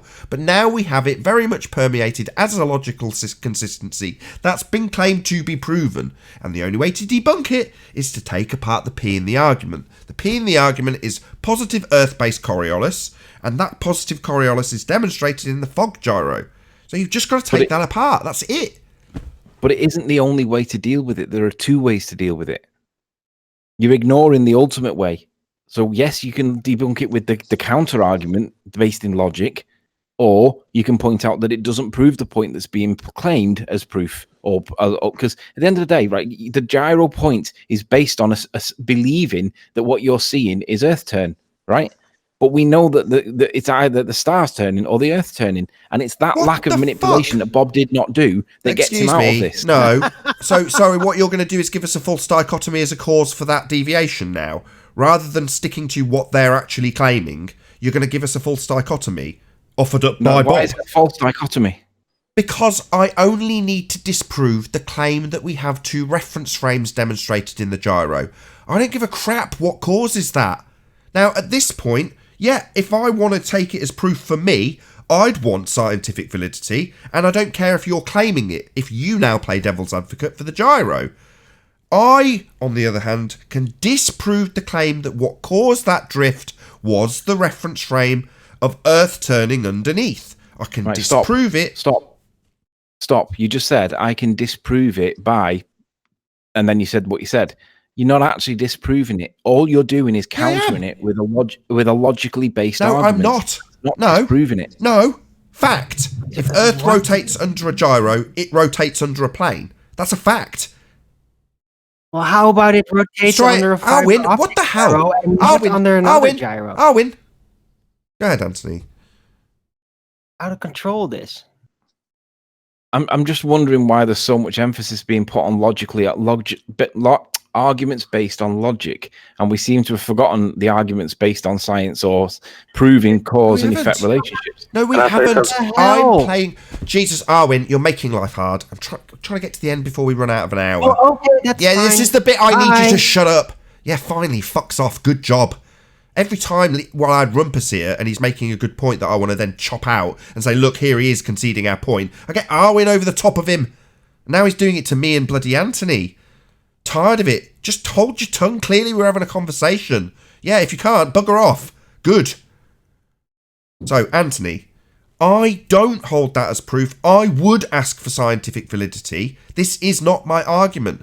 The general standard that's out there isn't my standard. It doesn't mean that they don't accept it and argue it and see the gyro as proof.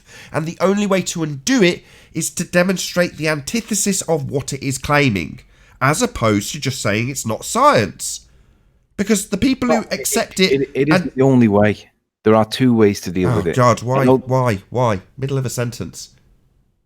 Because you're wrong when you say there's only one way to disprove it. Well, no, firstly, it's not what I said. It's not what I said. It's not what I said. To disprove it for the people who believe it, who hold this argument. That's who. Not me. That's not the way I'd do it. Not the only way. Simply the people who will not accept your hand wave. It's not a hand wave. Oh, God. With that, I'll say if you are watching this on the Nathan Oakley premiering stream, then stay tuned, as there will be an after show to follow. Hopefully a massive row between me and Anthony won't ensue. If you're watching this live on Nathan Oakley 1980, however, this is where we bid you farewell. A massive thank you to... I think I did actually get a super chat. I should really shout that out, because it's so heated and it's only me and Anthony arguing. But let's go and shout out that super chatter. Massive shout out to The Plain Truth. Shout out to Nathan Oakley, the acest ace. Please spam this premiere. It's probably a bit late now as I'm running out the show, but thank you very much indeed to The Plain Truth for smashing the super chat. And I'll say again, if you are watching this on the Nathan Oakley Premier Stream, stay tuned. I've been Nathan Oakley, and I'll see you all in the next video. Oh, what a day! What a lovely day!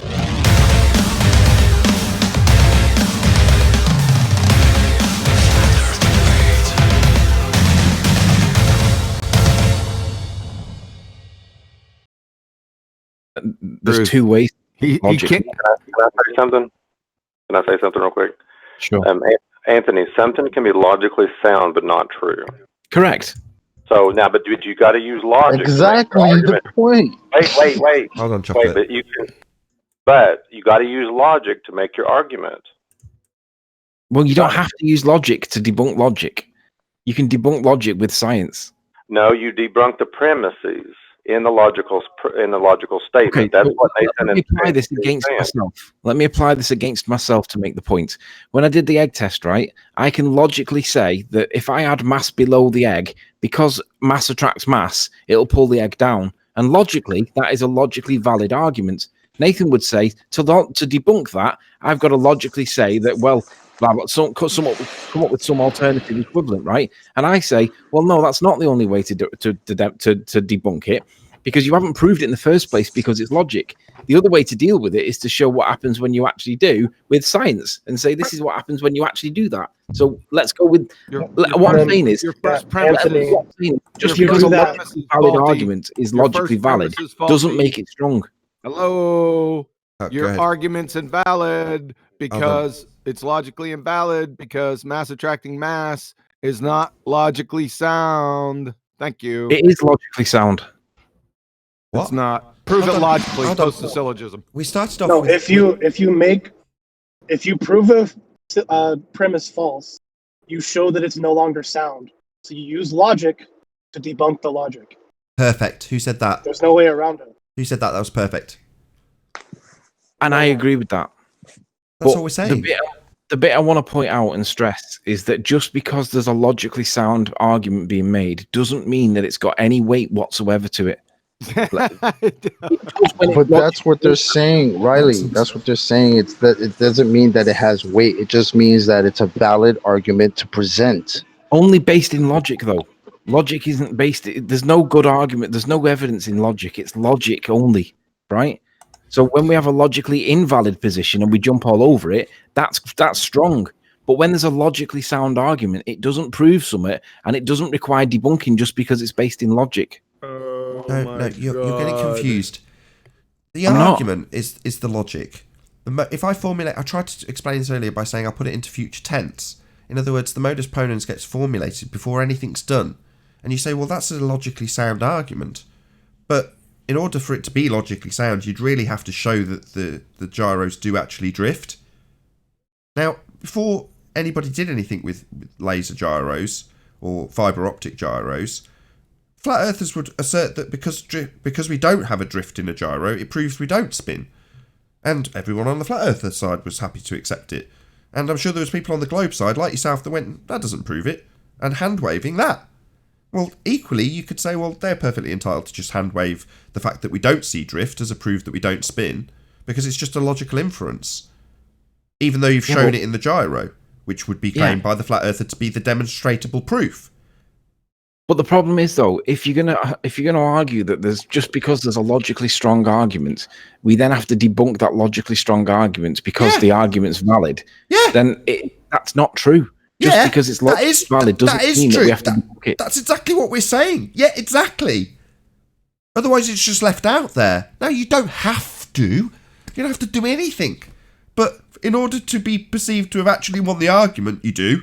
And in this case, you have to debunk the basis of their argument in the form of P, positive Earth-based Coriolis in the form of the fog gyro. That's not how I would base that. For me personally, I wouldn't base an argument on logic, and I wouldn't debunk an argument based in logic. I would let them have the logic and just say, well, if that's what your logic is, that doesn't mean it's true real world. Now, at the end of the day, I think we can all agree on that. Just like, because it's logical that if you have mass below the egg, can you show me an argument that's not based in logic? Does that even exist? Yeah, the whole argument about this flat Earth argument is based not in logic, it's based in evidence. If it was based entirely in logic, then I would be on their side. Yeah, but to convey that information that you call evidence to another person, you have to formulate it logically and explain it.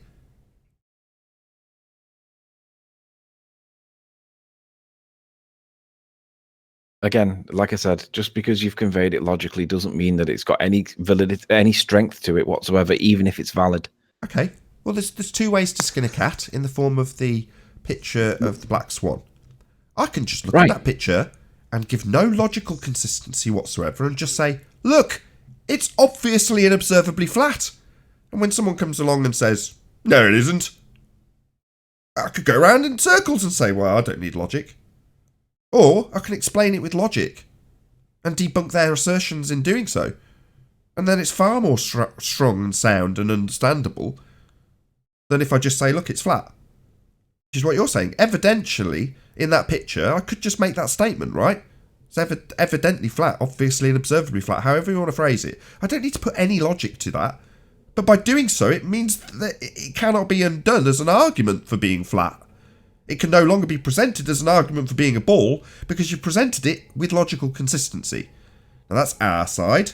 Now, seemingly, with Coriolis drift, they're doing it when they do the same with the gyro. And the evidence isn't the picture, it's the gyro. It's the same standard until you debunk the actual premise of the logic, which is that they see deviation caused by Earth turning underneath in the gyro. So to debunk that, you show why it isn't. It's just that simple. Right. Anthony, just for a second, because I got to go. The scientific method is not for everything. It's for an observed natural phenomenon, correct? Well, when somebody makes a logically sound or valid argument... No, just answer my question, please. It's for demonstrating cause and effect relationships, yes. Thank you. For a naturally observed phenomenon, correct? Sure. Okay. So in this case, would you make what Bob Nodell did fall into that criteria if you're going to use the scientific method? Personally, I would rather use the scientific method and demonstrate that he didn't do what they say he did. Because well, how would you do that if it's not a naturally occurring phenomenon? Well, we do see the lights appear to turn above our head. No, the gyro is a man-made device. Sure. No. That's not the claim. No. What's your independent variable? Turning. What's your independent variable? Not the dependent variable. What's the independent variable that you're going to use? Are you talking to me or 10th? Both. Right. The independent variable in the gyroscopes, you haven't got one, have you? What's claimed to be? Claimed to be would be Earth turn. Right. So if it's claimed to be science, I attack this on that level with Bob. If it's claimed to be science, an experiment in his instance, then what's the independent variable? Stars turning? You're going to vary that? Earth turning? You're going to vary that? No. And that's what you're doing now is seeing the point that I was making. Yes, you can have a valid argument logically, but the other way to debunk that is to point out that this isn't proving the point that's being claimed logically to be valid. No, that's not what you're saying now. That's how you now do it. Now you're saying it's not proving it scientifically. You're saying it's not valid scientifically at this stage. But when I formulated the argument as Johnny Globehead, I never mentioned science and did not call it an experiment. No, I know you didn't. But what you are doing is accepting a logically valid argument as credible or strong, and I'm saying that's not strong. You're still not seeing it. The modus ponens isn't proof. It's the argument is just valid. It's not proof. I know. That's my argument. Oh my God. So if the argument isn't the proof, for the Globehead with this argument, what is their proof then?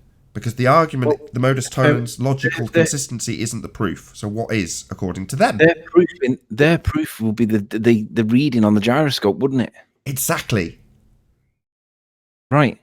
But when you say that's so then they have a valid argument then. It's not. Well, yeah, it might be logically valid, but it's not proof, is it? That's my point. Sorry. So it might be logically valid. So therefore, that's the bit you've got to attack. It isn't the only bit, though. You can attack logic with logic, yes, but I prefer to attack logic with the fact that it isn't the proof that they think it is. So it's two ways to skin a cat, as you correctly pointed out.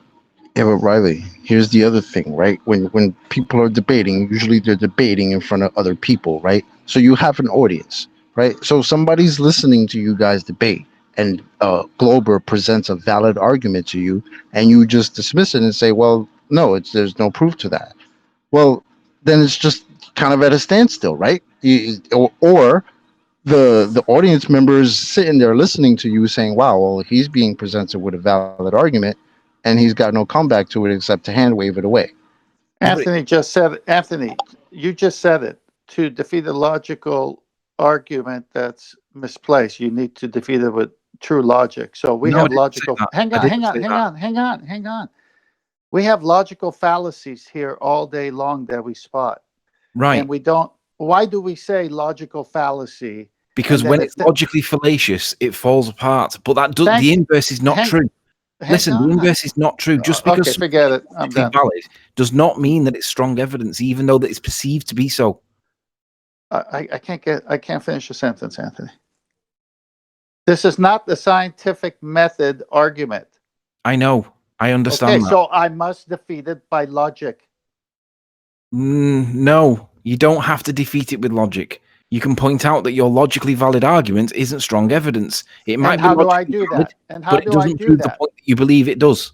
And how do I do that? Adhere to scientific method. But it's not a scientific method argument. No, you can have that. Yeah, okay. You could draw if close it's not to a it there. scientific, if it's not a scientific argument, then your argument, logically valid or not, isn't strong. I Just agree. because Santa might have Anthony, black boots that trying to might agree be with leather you. in the argument doesn't mean that it's true. I agree with you. Yes, you can attack it on that front, and I did precisely that. One front you can attack it on if it's claimed to be science. But if a person who's arguing this point doesn't give a crap about the scientific aspect that you're debunking in this instance, especially as I, when I was Globehead, didn't claim it, it's irrelevant to the point that still has its logical consistency, regardless of your... You make it really hard, Anthony. Regardless of your claim, it isn't valid. For the person that holds it as a logical consistency and has had a demonstrated proof provided in the form of the gyro, you haven't debunked the assertion, you haven't undone the logic. So for them, it still stands as true. And this is my point. Just because there is a logically valid point being made does not make it true. So logic and reason isn't proof. Yeah, so if you're going to act like it's proof by saying that it needs to be debunked, we get that. Problem we is get they that. don't know that. We understand that, but the people watching aren't going to suddenly turn around and say, "Oh, okay, well, in that case, I completely understand your point. It's not necessarily strong proof." Well, yeah, but you haven't undone any of the logic they've presented in the first instance, so you don't have a strong position to rebut it with. Therefore, the person watching just sees you as having a loss. No, that's in your opinion. When you make a logically valid argument and then rely on that as though it's true, and then I point out just because it's logically valid doesn't make it true, then you've got to say, well, does it make it true? And the answer is, well, no, it doesn't, because you can have logically valid arguments all day, but there's only one truth, and that's what we're in. Yeah. So there's two ways to address this. Yes, Now, okay. You don't have to keep repeating the same things. Then you've got to show why it's not true, as opposed to just saying it isn't necessarily true just because it's logically sound. You're saying that doesn't necessarily. Well, yeah, but then if you actually went on and showed why it wasn't, wouldn't you agree that that's a lot stronger? Well, I would attack it with the affirming the consequent argument rather than logic. It's not an affirming the consequent. It's modus... It is. No, it isn't. Yes, it is. It's modus ponens. It's both, Nathan. It's not one or the other. It's both. No, it is not. If P then Q, P therefore Q.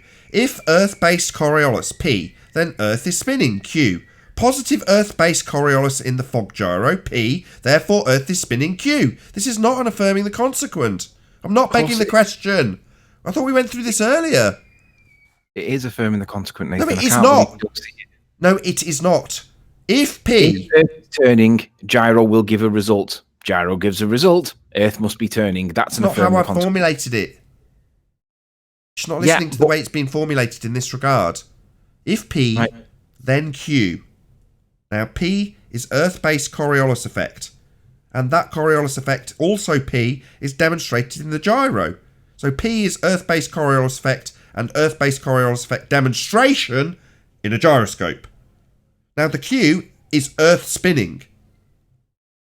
That's not an affirming the consequent. Right. Okay. What's actually happening here, the bigger picture, is that there's too much emphasis being put on logic and there's less emphasis being put on evidence or proof. Now, if you want to push that, I'm going to resist that. So you can make the choice if you want to, but each time you bring up an argument that's based on valid logic, I'm going to be there to say it's not valid. It's not a good argument if it's based purely in logic, because we want evidence or proof. So logic is not a good argument. But if you want to keep pushing that, okay, but you've just found a new enemy. It's not strong evidence. It's not simply based on my statement I have made. It's based on logic, Nathan. The statement is based in logic. Logic, Nathan, not the statement. You're rumpusing the shit out of me. You are rumpusing the shit out of me. Yeah, because what you're saying is an incorrect position of mine. I'm basing my counter not on logic. You're placing a heavy reliance on your logic. I'm not. This isn't my argument. It's their argument and what they accept. I don't put heavy inference on this at all. Then you should be agreeing with me when I point out that a logically valid argument is not necessarily strong. Yeah. Oh, wow. Guy who's listening in the audience doesn't give two shits that you say it isn't strong and still takes the evidence of the gyro, not the logical statement that preceded it, not the logic, but the evidence of the actual drift, a physical occurrence that you can do yourself. That's strong in the mind of the guy watching. By the way I phrased it. Does it make it true?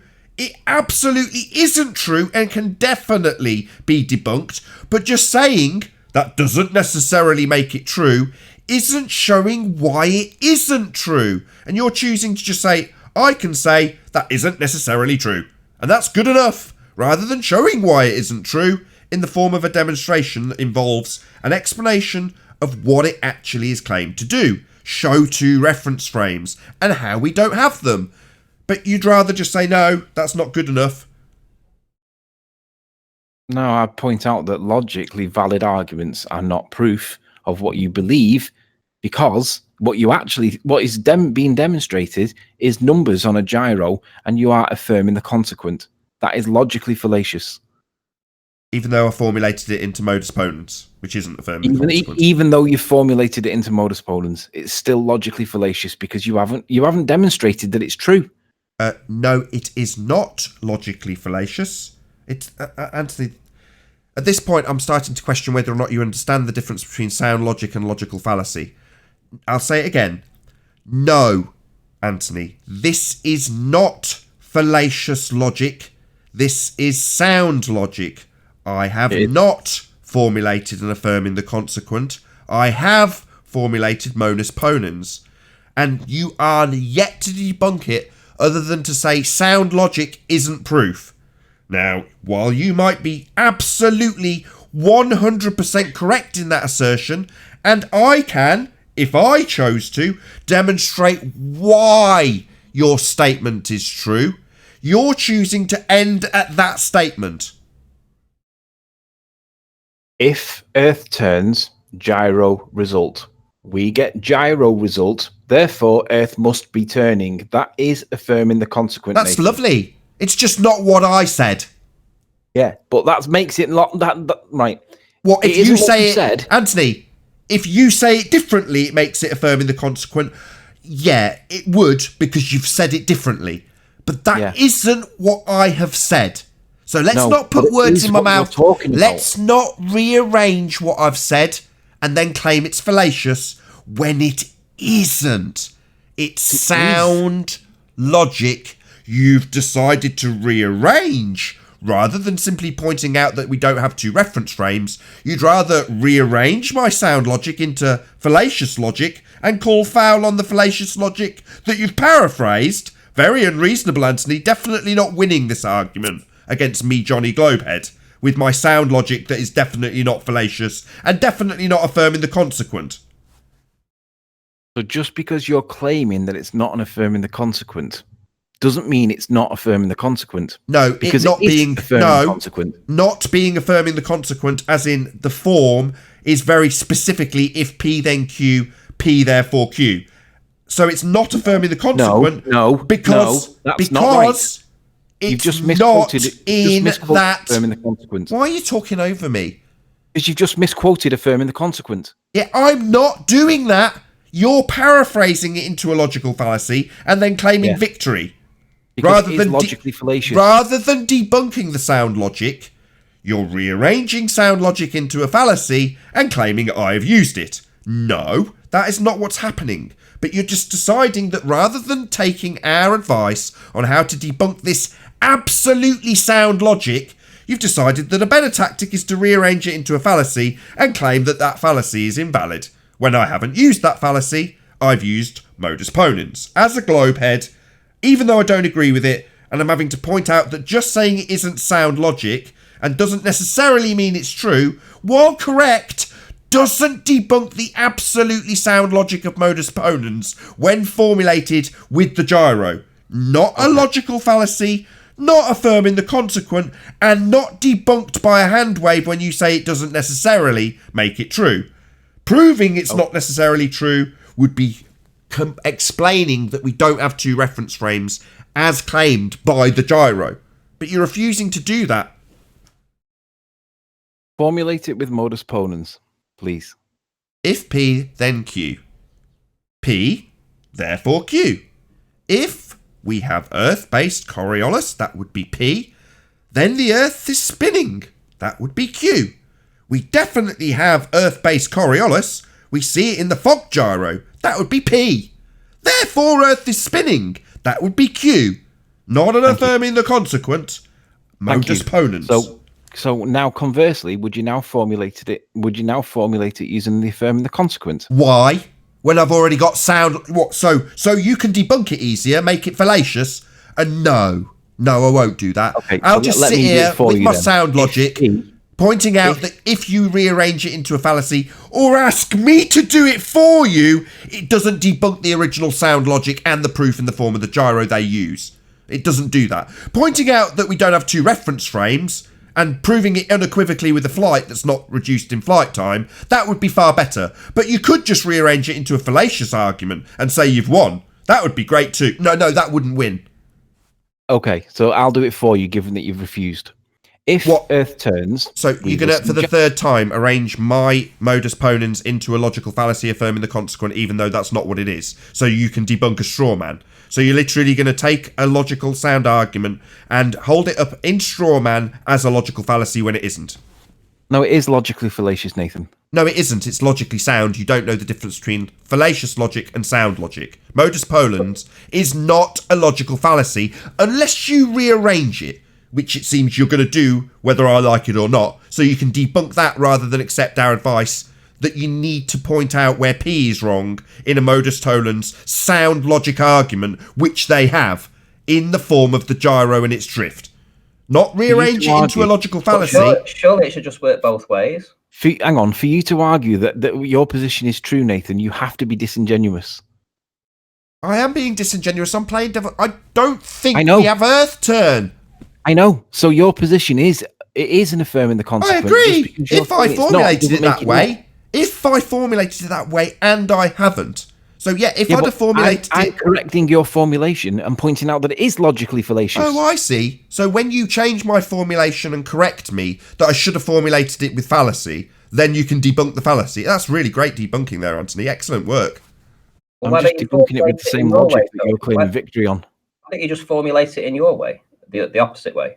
Me? No, right. I don't need we're to. left with two positions. So we've got a gyro and we've got a perception of Earth turn. Now, if Nathan's going to argue that modus ponens is correctly valid and argued correctly, then if Earth turn, we see gyro. Modus ponens, therefore it's true.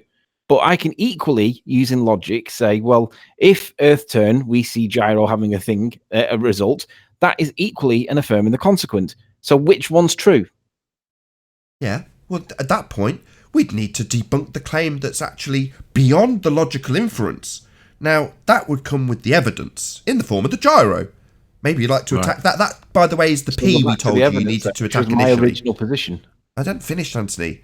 Originally, we pointed out that at this point, when it's beyond the logic and actually onto the evidence of the gyro, that's the bit you've got to attack. And in this instance, that's the P we keep saying you've got to attack in the logic.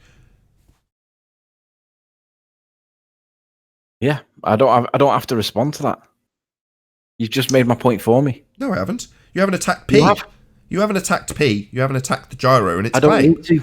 I've correctly formulated your incorrect. If you're going to argue as a baller, if you're Nathan playing devil's advocate and you're arguing this as a baller, if you argue modus ponens, if P then Q, and we have Q therefore P, and call that modus ponens. That's not modus ponens. No, stop. You don't know the difference between affirming the consequent and modus ponens because you've just said if you claim modus ponens and then you said if P then Q, Q therefore P. Well, that's not modus ponens. That's affirming the consequent. So you don't know the difference between the two. I got you to identify the two before, and you wouldn't do the second. But if we do that concisely now, you'll see why there's a problem. So let's try it for a second time, and let's do it to see where the progression takes us. Formulate your point using modus ponens. If Earth-based Coriolis P, Earth is spinning Q. Positive Earth-based Coriolis in the form of a gyro P, therefore Earth is spinning Q.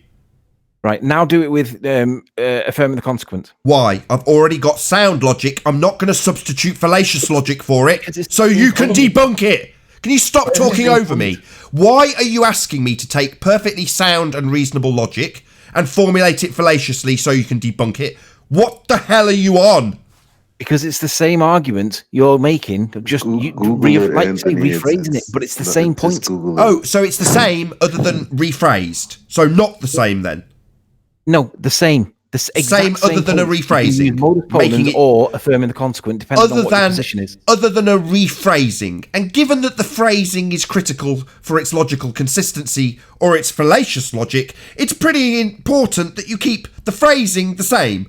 But if you rephrase it, suddenly it's fallacious. Yeah, no shit. So then logic is not as strong as what you think it is. No, this is sound logic. You rearranging it into a fallacy doesn't address the consistency of logic or the proof that's claimed to go along with it. You just don't want to attack the gyro for some reason. I don't know why. I'm happy to attack. That was my original position, to attack the gyro. Riley. No, it wasn't. Riley. Yes, it was. I don't like logic-based arguments, ever, because logic-based arguments are not strong. So I would always go with what the gyro does or does not prove and pull out the parts why it does or does not prove it. And then defend Bob in doing so, right? Which, given the current climate, I would not want to do. It does, Anthony, for the love of Jesus. Verbal diarrhea. Right. Verbal diarrhea, man. That's my input. What it does, oh my God.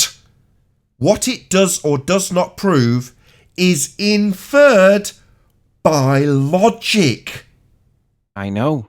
Right, so you have to attack the logical consistency in the argument then, rather than formulating it into a fallacy on their behalf. I have done, Nathan, but just because you don't accept it doesn't mean that I haven't challenged the logic with logic. No, the proof, the gyro, the P. Not if P then Q, P therefore Q. Not the logic, the proof that backs the logic is the gyro. That's their evidence, so they claim. That's the bit you've got to debunk. Not just say just the logic, because the logic alone doesn't prove the point. But they claim the gyro proves the point. But now you're conflating two different points as one. You're arguing that I now need to attack the gyro. Okay. Yeah. But we were arguing that we should be arguing the logic with the logic, not touching the gyro. Yeah, no, touching the gyro. The gyro, in their logic, claims to prove two reference frames. We have Coriolis deviation in the form of a gyro because the gyro shows its two reference frames. I disprove... Who's talking over me? I'm acknowledging your point. I said, okay, go on. Oh, thanks.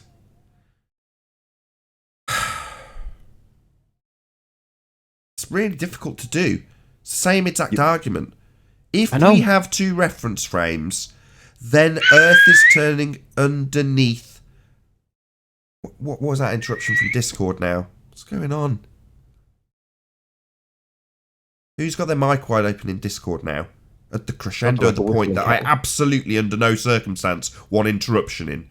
Got Anthony nodding along, closing my mic, and now bloody squealing from Discord. The gyro, the evidence they provide to back their... Who's doing that? I stopped him. No, I stopped him. Go ahead. I caught him. Go ahead. So you have the starting point of a logical inference that's then claimed to have proof in the form of the gyro, the P statement. The Coriolis-based statement is alleged to be demonstrated by the gyroscope. Therefore, you have to attack the premise of the gyroscope. The premise being a demonstration of two reference frames, the fixed spinning frame of the mechanical gyro and the Earth rotating underneath. So at that stage, in order to debunk it, you have to have a tacit acceptance on both sides what it is claimed the gyro demonstrates. And it's claimed to demonstrate two reference frames. You undo that premise, that claim, that not necessarily true according to you, Anthony, by demonstrating how that isn't possible. We can't have two reference frames because a drone would drift away from us. It would leave the spinning reference frame, hover, and Earth would rotate underneath, the same as it's claimed to rotate under the gyro. So if gyro's proving two reference frames, we must have drifting drones. We must have shortened flight times. We must have an Earth that rotates underneath. That's how you debunk the claim, not the logic that comes before it, but the claim to be proof in the form of the gyro. Okay. Are you done? So you said it was the only way. It isn't. That's one of three ways. The other two ways are I can logically unpick your point using logic to point out why it's logically fallacious, or I can attack the evidence and say, well, actually, it's not proving the thing that you believe it is because we haven't manipulated the independent variable to prove the cause of the effect. Now, that makes three. Now, when you incorrectly pointed out that I was reformulating the logic to claim debunk, if you're going to claim that gyroscopes are proving something, right, and you're going to use logic to do it, I can equally and validly disprove your application of logic by reapplying the logic and showing that it's incorrectly applied in the first place. That's why I got you to formulate it. That's why I got it to form. Third time. That's why I asked you to formulate it using modus ponens, and then I asked you to formulate it using affirming the consequent, because it's the same point being phrased in a different way to argue a point that's logically based and not strong in the first place. Which is why I never go down the logic-based arguments to try and prove something, only ever to disprove something based on logic. Because when you have logically valid arguments, it doesn't make them validly strong arguments. So let's not go with the logically based arguments to prove points. Let's go with the logically based arguments to disprove arguments, because that's where you can win with logic on disproving it based on logic inconsistency. But when we're trying to prove something, let's not use logic to do it. Let's use evidence to do it, because that's the stronger point. My God. Right. So let's deal with this. God. Nobody else, just me and John. Let's deal with this, John. So we got a gyroscope. It gives us a reading. God. No, I want Modus ponens says if Earth is turning, gyroscope shows reading. But so does affirming the consequent. I want my mic fixed this afternoon. I suggest you stick with somebody else. Right, John, explain to me why the modus ponens application in this context cannot equally be applied with affirming the consequent. Because it's a different form of logic. I'll explain with an example, if you'll allow me. I'll do it. Hey, Nathan, I'll do it tomorrow or the next day after. Out. You need someone to sort your mic out. Anyway, I'll give you a different example that's not as complex as gyro. So, if I eat 10 hamburgers, I am full. Yeah? Yeah. I've just eaten 10 hamburgers. Therefore, I'm full. Right. That sound... Hold on. Jesus, this is going to be really difficult, Anthony. Please don't nod along. I'll let you know when I'm done. Is it sound logic to say that if I, in future, were to eat 10 hamburgers, I would definitely be very full? First part of modus ponens. Is that true? Yeah. Yes. So if I have eaten, evidentially by the empty hamburger wrappers, 10 hamburgers, then I'm definitely now, present tense, full. Correct? No. Oh, I'm not full. No. So because you've eaten 10 hamburgers, even though logically you can infer that you would be full, and I agreed with you, if you were to eat 10 hamburgers, you would be full. if you in real world then did go ahead and eat 10 hamburgers, just because you've eaten the 10 hamburgers doesn't actually mean that you are full just because you've eaten them. Because you may be a big fat motherfucker and you may have more room in there. Okay, let's try a different one. No worries. If I cut my thumb in the future with a knife, it will bleed. First part of modus ponens. Would you agree? Correct. Yes. I have cut my thumb with a knife. Therefore, I am bleeding. No. Because if you demonstrate that you cut your thumb with a knife, you can make a cut on your thumb that's a paper cut, and it doesn't actually bleed. It stings, but it doesn't bleed. Try that again. So no problem. If in the future I were to cut my thumb off, I would bleed. I'll get there in the end with him. I'll formulate this into an affirming the consequent afterwards, Anthony. Okay. But this is modus ponens, not okay. affirming the consequent. We're not going to rearrange this afterwards. This is the first step. If I cut my thumb off in the future, I will bleed. Do you agree? Yes. I have just cut my thumb off. Therefore, I am bleeding. Okay. Perfectly sound logic. Would you not agree? Yes. Yes, modus ponens. How many other possibilities? Anthony, this is going to be really difficult. Yeah, you wanted an explanation of the two and why they're not the same. I'm trying to give it you. So you've accepted. Listen to Tony. What you're doing, Nathan, is you're demanding that I accept that I haven't got That's a the only right response. It's not. It could be any number of different reasons as to why. I know, and I'm trying to get there. Yeah, I know. I'm making the most simple and basic modus ponens example that is absolutely sound on every single level and cannot be undone. It's not though, because listen to Tony. It's not. Okay. But right, so do it again with modus ponens, but don't give me the explanation. Let me respond after you've done modus ponens. No worries. If I cut my thumb, I will bleed. I've cut my thumb, therefore I'm bleeding. Right. So now we're seeing that you've got your thumb piece that's been cut off. Yeah. And we see that you are bleeding. Problem is, Ranty did it. Yeah, but that doesn't match my P. Then we've got R now rather than P. If I cut my thumb off, that's if P. Then I've got if P. I cut my thumb off. Those two things aren't Ranty involved. So I'm not changing P to R.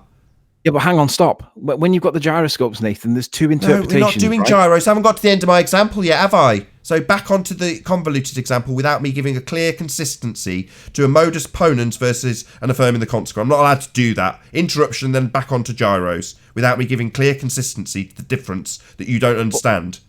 But I'm just contrasting why you think you're not doing anything. I'm giving you the example for an example of logic versus fallacious reasoning that you do not understand the difference. You think modus ponens is the same as affirming the consequent. I'm desperately trying to explain why. I'm yet to get to the very end of my simple explanation with cutting a thumb and bleeding, but you won't let me. Go on then. So, we're at the end of perfectly sound logic. If I cut my thumb, I am bleeding. I've cut my thumb, therefore I'm bleeding. That's all perfectly sound. That's modus ponens. Now I'm going to rearrange this into affirming the consequent. If I cut my thumb, I will bleed. That's the first part. If P, then Q. If I cut my thumb, I will bleed. Now I'm going to say, I am bleeding. Therefore, I've just cut my thumb off. Correct? Correct. I've just chopped my thumb off. No, I'm bleeding because I got my foot caught in a lawnmower. So simply because I'm bleeding, Q, doesn't mean that P will follow. So when you rearrange modus ponens into affirming the consequent, it becomes fallacious. Doesn't change that modus ponens, if P then Q, P therefore Q, is absolutely still sound logic. You rearranging it into something that's fallacious, i.e. if I cut my thumb I will bleed, I am bleeding, therefore I cut my thumb even though I've just been beheaded. Right, can I unpick what you've just said now, please? Yeah. Right, your starting position is if you cut your thumb off, you will bleed. In contrast, when we're starting off with the gyroscopes, there is two interpretations, right? Either Earth turn or star turn. So we need to have two interpretations before you say if you cut your thumb off. So let's rephrase it so it's the same. So that if either you or Ranty cuts your thumb off, you will bleed. That's the correct position. So if you or Ranty cut your thumb off, you will bleed. Modus ponens. Affirming the consequent. No, because when you rearrange that into affirming the consequent, you have, if Ranty or myself cuts off my thumb, I am bleeding.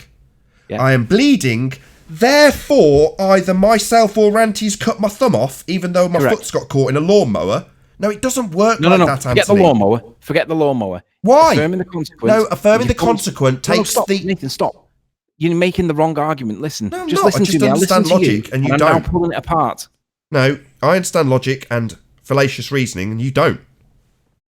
So I can't respond then, can I not? You're gonna. You don't understand. Demonstratively, Riley. Demonstratively, if I am bleeding, it doesn't necessarily follow that Ranty or myself has cut my thumb off, because that's not sound and I'm logic. not getting my point across. So is that how but you're changing the whole argument, Anthony. I'm not.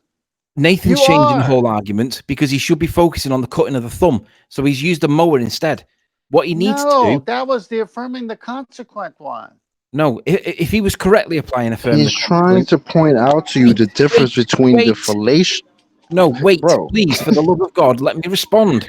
For him to correctly apply an equal and valid affirming the consequent, he would have to have his cut thumb, not some other lawnmower related incident. So in his affirming the consequent, he's now got his Anthony. And he's got blood. He's explaining to you why affirming the consequent is fallacious. He doesn't have to have a cut thumb for affirming the consequent. He just has to be bleeding. Riley, you're missing the part that makes it fallacious. I'm not. He's incorrectly formulating. Yeah, you are. And then claiming that I don't fucking understand it, and I don't get the response to the ability to respond.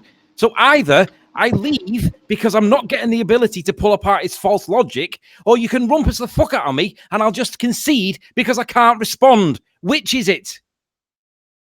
Go ahead. Your mic's all yours. Riley. Right. So, starting position is that Nathan says if he cuts his thumb, he will bleed, right? That's not giving us two alternatives for what might be causing the cut thumb to bleed.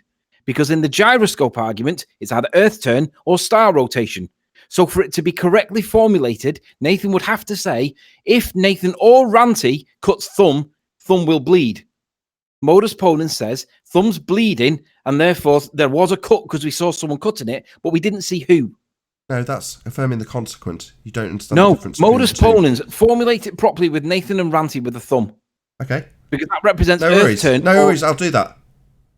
If P is Ranty or Nathan cuts a thumb in the future, then there will be blood.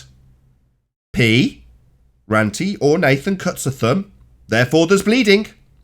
That's correct. Modus ponens. Yeah, that's true.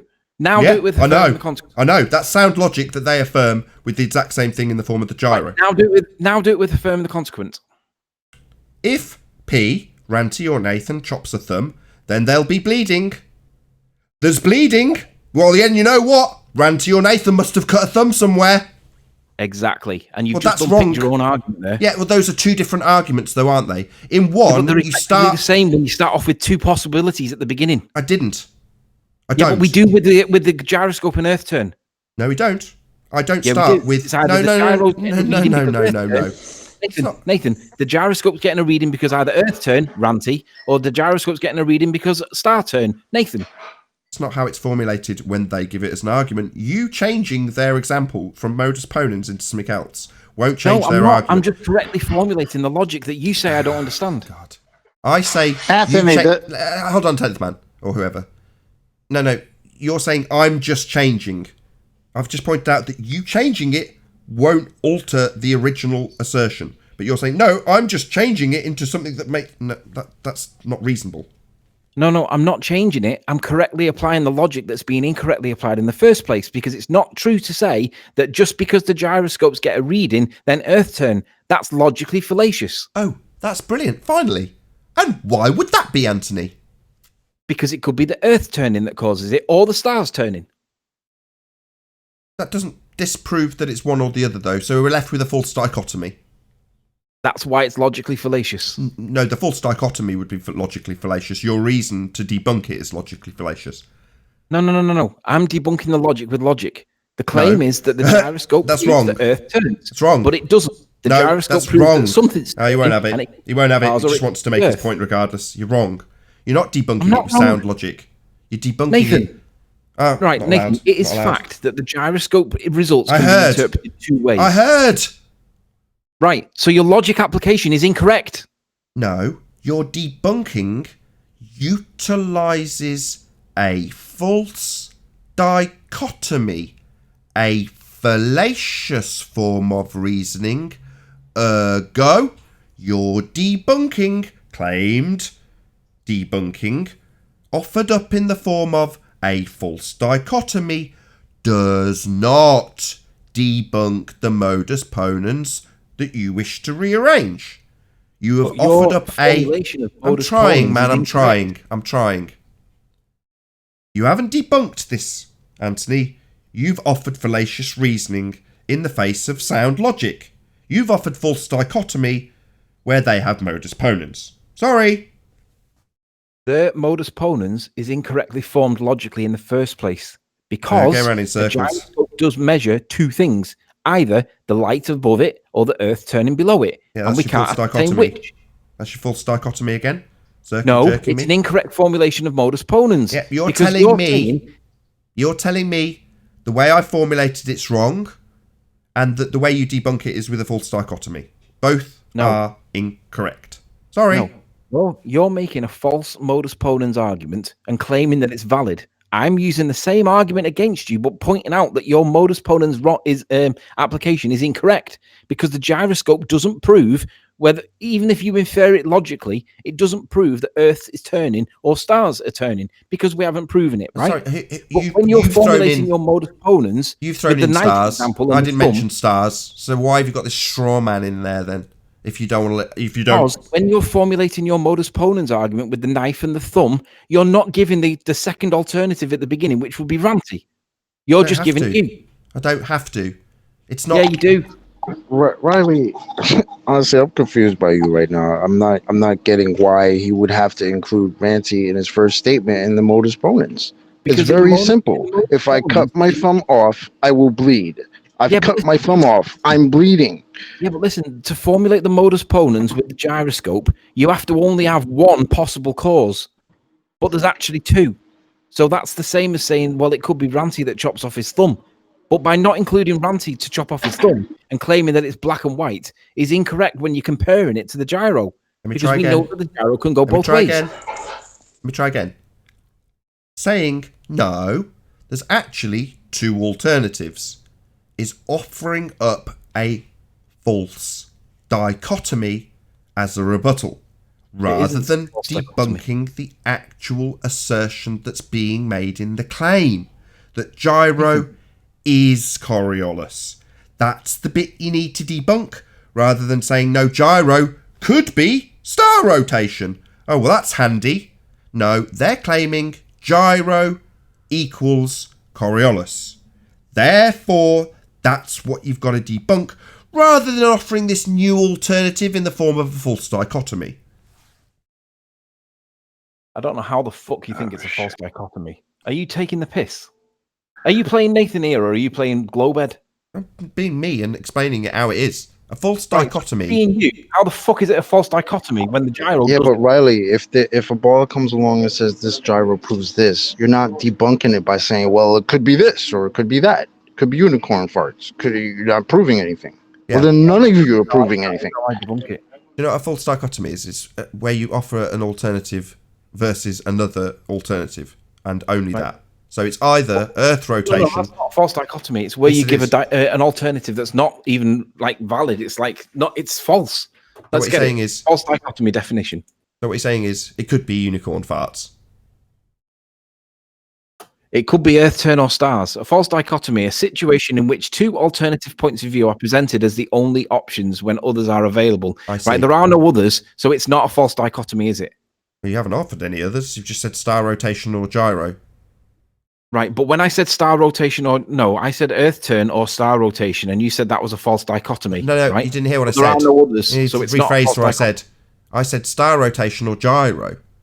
Gyro, because in this modus ponens, gyro is Coriolis.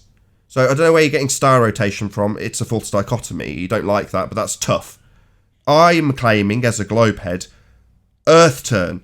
And in my example, P is Earth turn, gyro, Coriolis. Those are all things that are intrinsically linked in my P in my statement. That's the bit that has to be debunked. And it isn't debunked by offering a new alternative for the gyro explanation, because the proof isn't about what the gyro does. The proof is about Earth spinning in the logic. You've just conflated two different positions. I asked you specifically, were you arguing false dichotomy as Nathan Oakley or as Johnny Globehead? And you said as Nathan Oakley. So when I looked at it from Nathan Oakley's perspective, a false dichotomy. No, you are using a false dichotomy. I am pointing that out, regardless of the position I'm playing in terms of trying to explain how their modus ponens, not mine, works. Okay, so when I've gone to the definition of false dichotomy, it reads it's where two alternative points of view are presented as the only two options when there are others available. Now, if there are no others available, which is the case in the gyroscope's argument, it can't be a false dichotomy. Okay, so if I accept that you say, okay, let's say I accept that and say, okay, it's not a false dichotomy because you've said it could be, one of the possibilities is definitely Earth turn, but it could also be star rotation or unicorn farts or a number of hundred other things. But in your rebuttal, it could still definitely be Earth turn then, correct? That doesn't negate it being a false dichotomy. Just means something is moving, Shut spinning. up. I'm trying to talk to Anthony. Shut up. So your rebuttal... Right, Nathan, let me just try again, Anthony. I've been interrupted. I'm just going to try and make my point again. Your rebuttal includes the possibility of Earth turn then? My rebuttal points out that you're not addressing the two possibilities at the beginning of your modus ponens application. Yeah, but those are still possibilities, though. Yeah, but there is two possibilities, right? Yeah, so Earth turn's definitely a possibility then? Yes. No, Anthony, it's not. And I can debunk that when I point out that the gyros claim to demonstrate two reference frames. You're just choosing to offer up, let's call it a false trichotomy because we did hear unicorn farts. So, no, your false trichotomy, or however many you'd like it to be, still very much includes the very real possibility that one of the things that could be causing this is Earth turn. So you haven't debunked it then? It's one of the possibilities in your analogy at the end that you debunk it with, according to you. One of the possibilities is still that Earth turn causes that. Rebuttal that it was a false dichotomy. Who cares? Who cares? It doesn't matter. Anthony, the point is that who cares how many options you give or how it's labelled? One of the options is still Earth turn in that list, though, isn't it? Correct. So you haven't debunked it then? Debunked? I'm not debunking. Right, what is it you're thinking that I've not debunked? Earth turning. Earth turning. Earth turning. Hello? Do I get to respond? Yeah, you haven't debunked... I haven't finished asking my question. What is it you're asking? You finish. Because your claim was that I'd brought a false dichotomy as a counter. Nah. Now, are you addressing my false dichotomy rebuttal? Nah. Or are you addressing the main point? Nah. Now, my claim is you haven't debunked it. When you hand wave it... What? You haven't debunked it. That's my claim. I haven't debunked what? The claim that Earth could be a reason why we have a 15-degree drift. In fact, you've reasserted that claim as part of your whatever you want to call it, where you offer up other alternatives. But one of them... But I'm Anthony, Anthony, you're not letting me finish now. Anthony, I'm still in the middle of a sentence. So, in your list that you think is debunking this, one of the things in the list is still very much part of their claim that Earth turn's causing it. So, by that fact, you haven't debunked it then. It's still one of the possibilities. I'm pointing out that your application of modus tollens initially is false logic. It's incorrect logic. That's what I'm pointing out. That's lovely. You claiming that it's logical and valid isn't actually true because there are two interpretations for the gyro. So the modus tollens application is not logically valid. Okay. It is valid, Anthony. My God, it's not like I've been having this discussion for ages. Thanks, I really need some help just when I'm trying to make my point. Yeah. So we get people coming with fallacious reasoning, and you're saying, oh, well, it's fallacious reasoning. Well, okay. Yeah, let's just say I accept that it's fallacious reasoning. But you haven't actually still, to this point, debunked the incorrect, yet to be validated possibility that it's Earth curve causing this effect. That's still very much on the table at the end of this discussion then, if we just say, no, it could be stars turning. That's not debunking that it's Earth turn then. Nathan, that's my position. No, my position is that you'd need to debunk the claim that Earth's turning, and you're failing to do that. Right, but... Well, wouldn't it be better to debunk the claim that Earth's rotating consistently and concisely and with absolute devastating effect, rather than offering up a few alternatives that it could be, one of them being Earth turning? No, I think that to accept a logically strong or valid argument in the first place is incorrect. Yeah, I agree. I totally agree, Anthony. As a Nathan Oakley arguing, I'd say you're completely right. Doesn't change the fact that in this example, at this point, for you, there's still very much an option, a possibility, yet to be validated or otherwise, that Earth's turning underneath. That's still very much a claim that you're yet to debunk then, in this argument. I agree with that claim. I wouldn't... Wouldn't it be better to debunk that? Wouldn't it be better to debunk that, maybe? I'm not trying to debunk that. Why not? So you'd rather just leave it out there. It's a possibility we could be turning. You think it's a possibility we could be turning, Anthony? In the formulation of your logical argument, absolutely, yes. Okay, well, how are you going to debunk that? That's the whole bloody point. What do I need to debunk about your logically incorrect position? Well, you need to point out why it's logically incorrect. Because the gyroscope measures two things. It measures the light moving and the interference of the light. But that doesn't mean that the Earth's turning. So when you make your modus ponens argument, you're incorrectly addressing that the gyroscope's proving only one thing. The operation of the gyroscope's not in the argument. Yeah. The Coriolis effect is. Hello? The Coriolis effect is my Q, my P. So if P, Coriolis effect. Yeah. As demonstrated in the gyro. Yeah. Yeah. Certainly a possibility at this point by your standards. So you have yet to... agree. It is a possibility. So you're yet to debunk that then? Wow. So what? The gyro, according to them, proves it and Bob's backing them and you're yet to debunk it. Well done. But why do you think that I need to debunk a possibility? Because they hold it as a proof and they've got a logically sound argument to back it. Well, this is why I say that logic's not proof. Just because it's logical doesn't mean it's true. No, but in order to disprove it as true, you actually need to debunk it, though. No, I don't need to debunk something that's yet to be proven. Okay, you can hand wave it. Not really a hand wave. It's just making the point that you haven't proven your point. Rather than actually debunking it. How do you actually debunk something that's not been debunked? That's not been proven. But by demonstrating how it's false.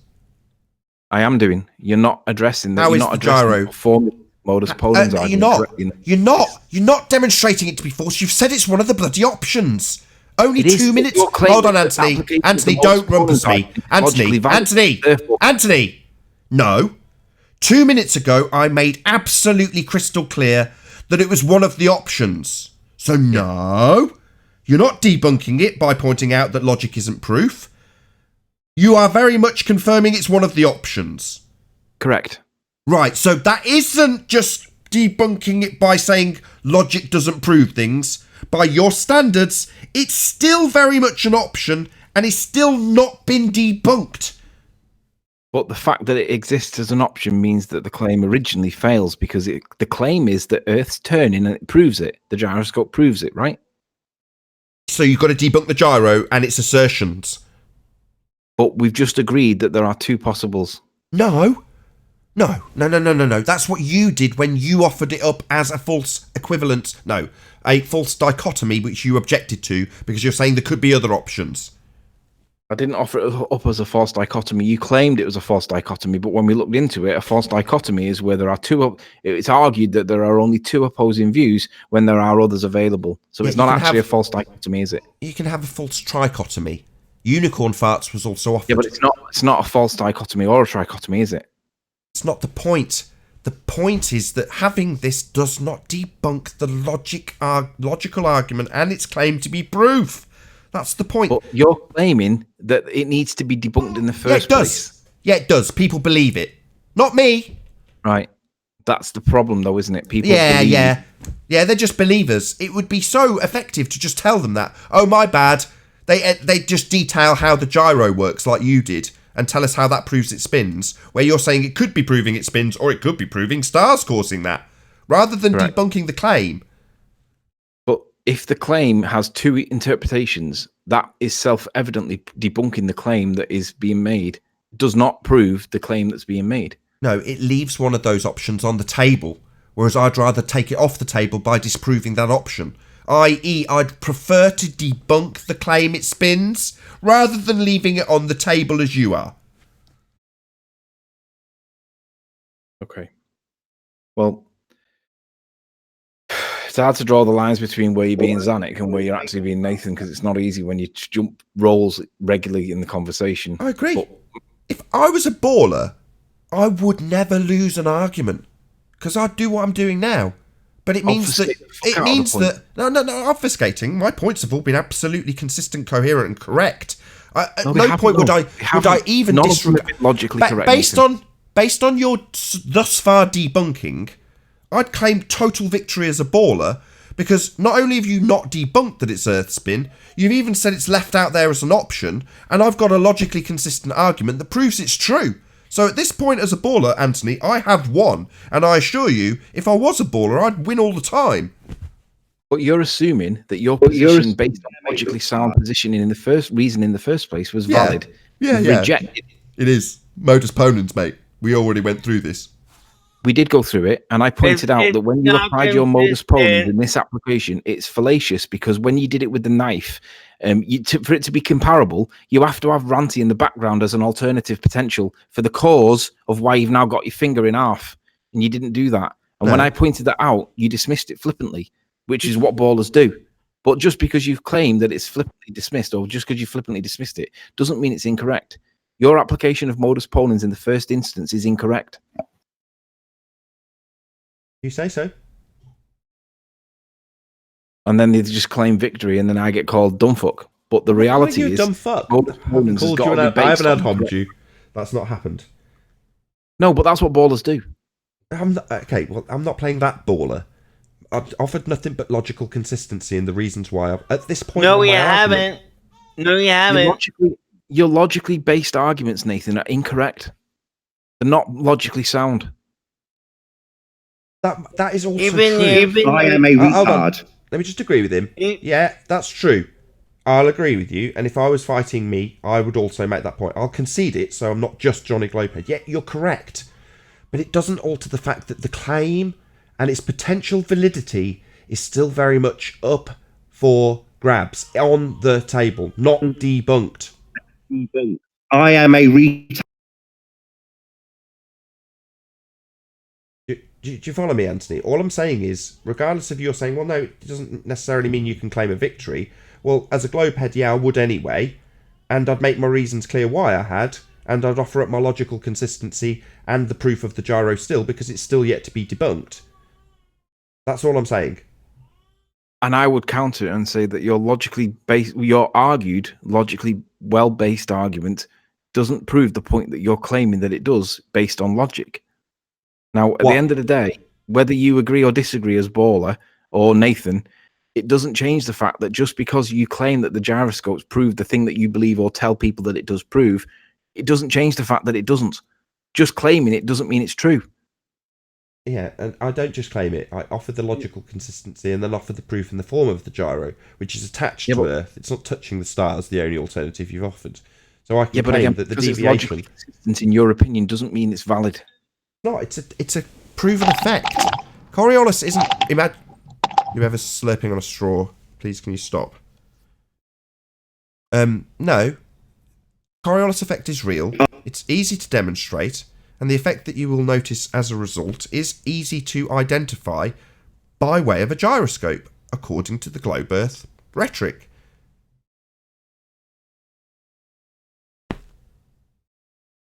attached to the ground. The ground's moving, therefore it deviates. If it wasn't moving, it wouldn't deviate. That's the proof. Now you're saying, no, that doesn't stack up in terms of your logic because there could be other alternatives. Apparently something in the sky that's not in any way attached to this gyro is causing it to drift. And I say, no, it's attached to the ground that's moving as a non-inertial reference frame.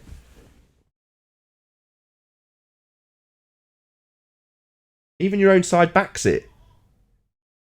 They've said themselves, if the Earth is stationary, you won't observe any drift. We do observe a drift because it's attached to a moving, non-inertial spinning reference frame. That is the essence of Coriolis, and it's demonstrated by the gyro. So until that's debunked, that's true. That's because they got rid of the ether drift. So now you're stuck with that. I'm not trying to argue this. You don't understand it. You've come in late. Don't try and get involved. You'll make things far too complicated at this stage, please. I'm not trying to be condescending. I'm not saying you're wrong, and I don't want to have that argument. It's just we're in a very complicated argument. Me playing devil's advocate for a globe argument, I don't hold true. Anthony has won his side of his point based on his arguments, but in so doing, he hasn't actually debunked the claim that the gyro's making. That's my only point. Left it on the table. And my only point is the ether is a huge What part of shut up? I'm talking to Anthony, don't you get? I've tried to be subtle and polite. In the middle of a complicated conversation with Anthony. Don't need your involvement, but thank you. We will maybe invite you to join, even though you've only just got here and suddenly think you need to be the centre of attention. I'm not going to shout at you at this stage, but if you keep talking... Take it elsewhere, you motherfucker. Swearing at me. Take it elsewhere. If you don't want an audience, take it elsewhere. Who are you talking to? What are you talking to? With you. With you. You either involve... Yeah. So, Anthony, let's just round this out. Would you agree that regardless of whether or not I agree that your arguments have been won, you still have left the idea that the Earth turn could be causing that effect in the gyro on the table? Would you agree with that? Somebody whistled. Ask it again. You've already conceded it, so I'm hoping this will be brief, and then we can let hell, set loose the fires of hell from everyone else. You've already conceded that on the table is still the possibility. Who's whistling? This is why I don't like having a bazillion people in the after show, because I can't see who's doing that without scrolling around looking for some asshole. I got him. While there's 40 billion people. There's 64 people in here. How the hell am I supposed to see 64 people? Can't have a reasonable conversation if I can't go and shut them up at a heartbeat.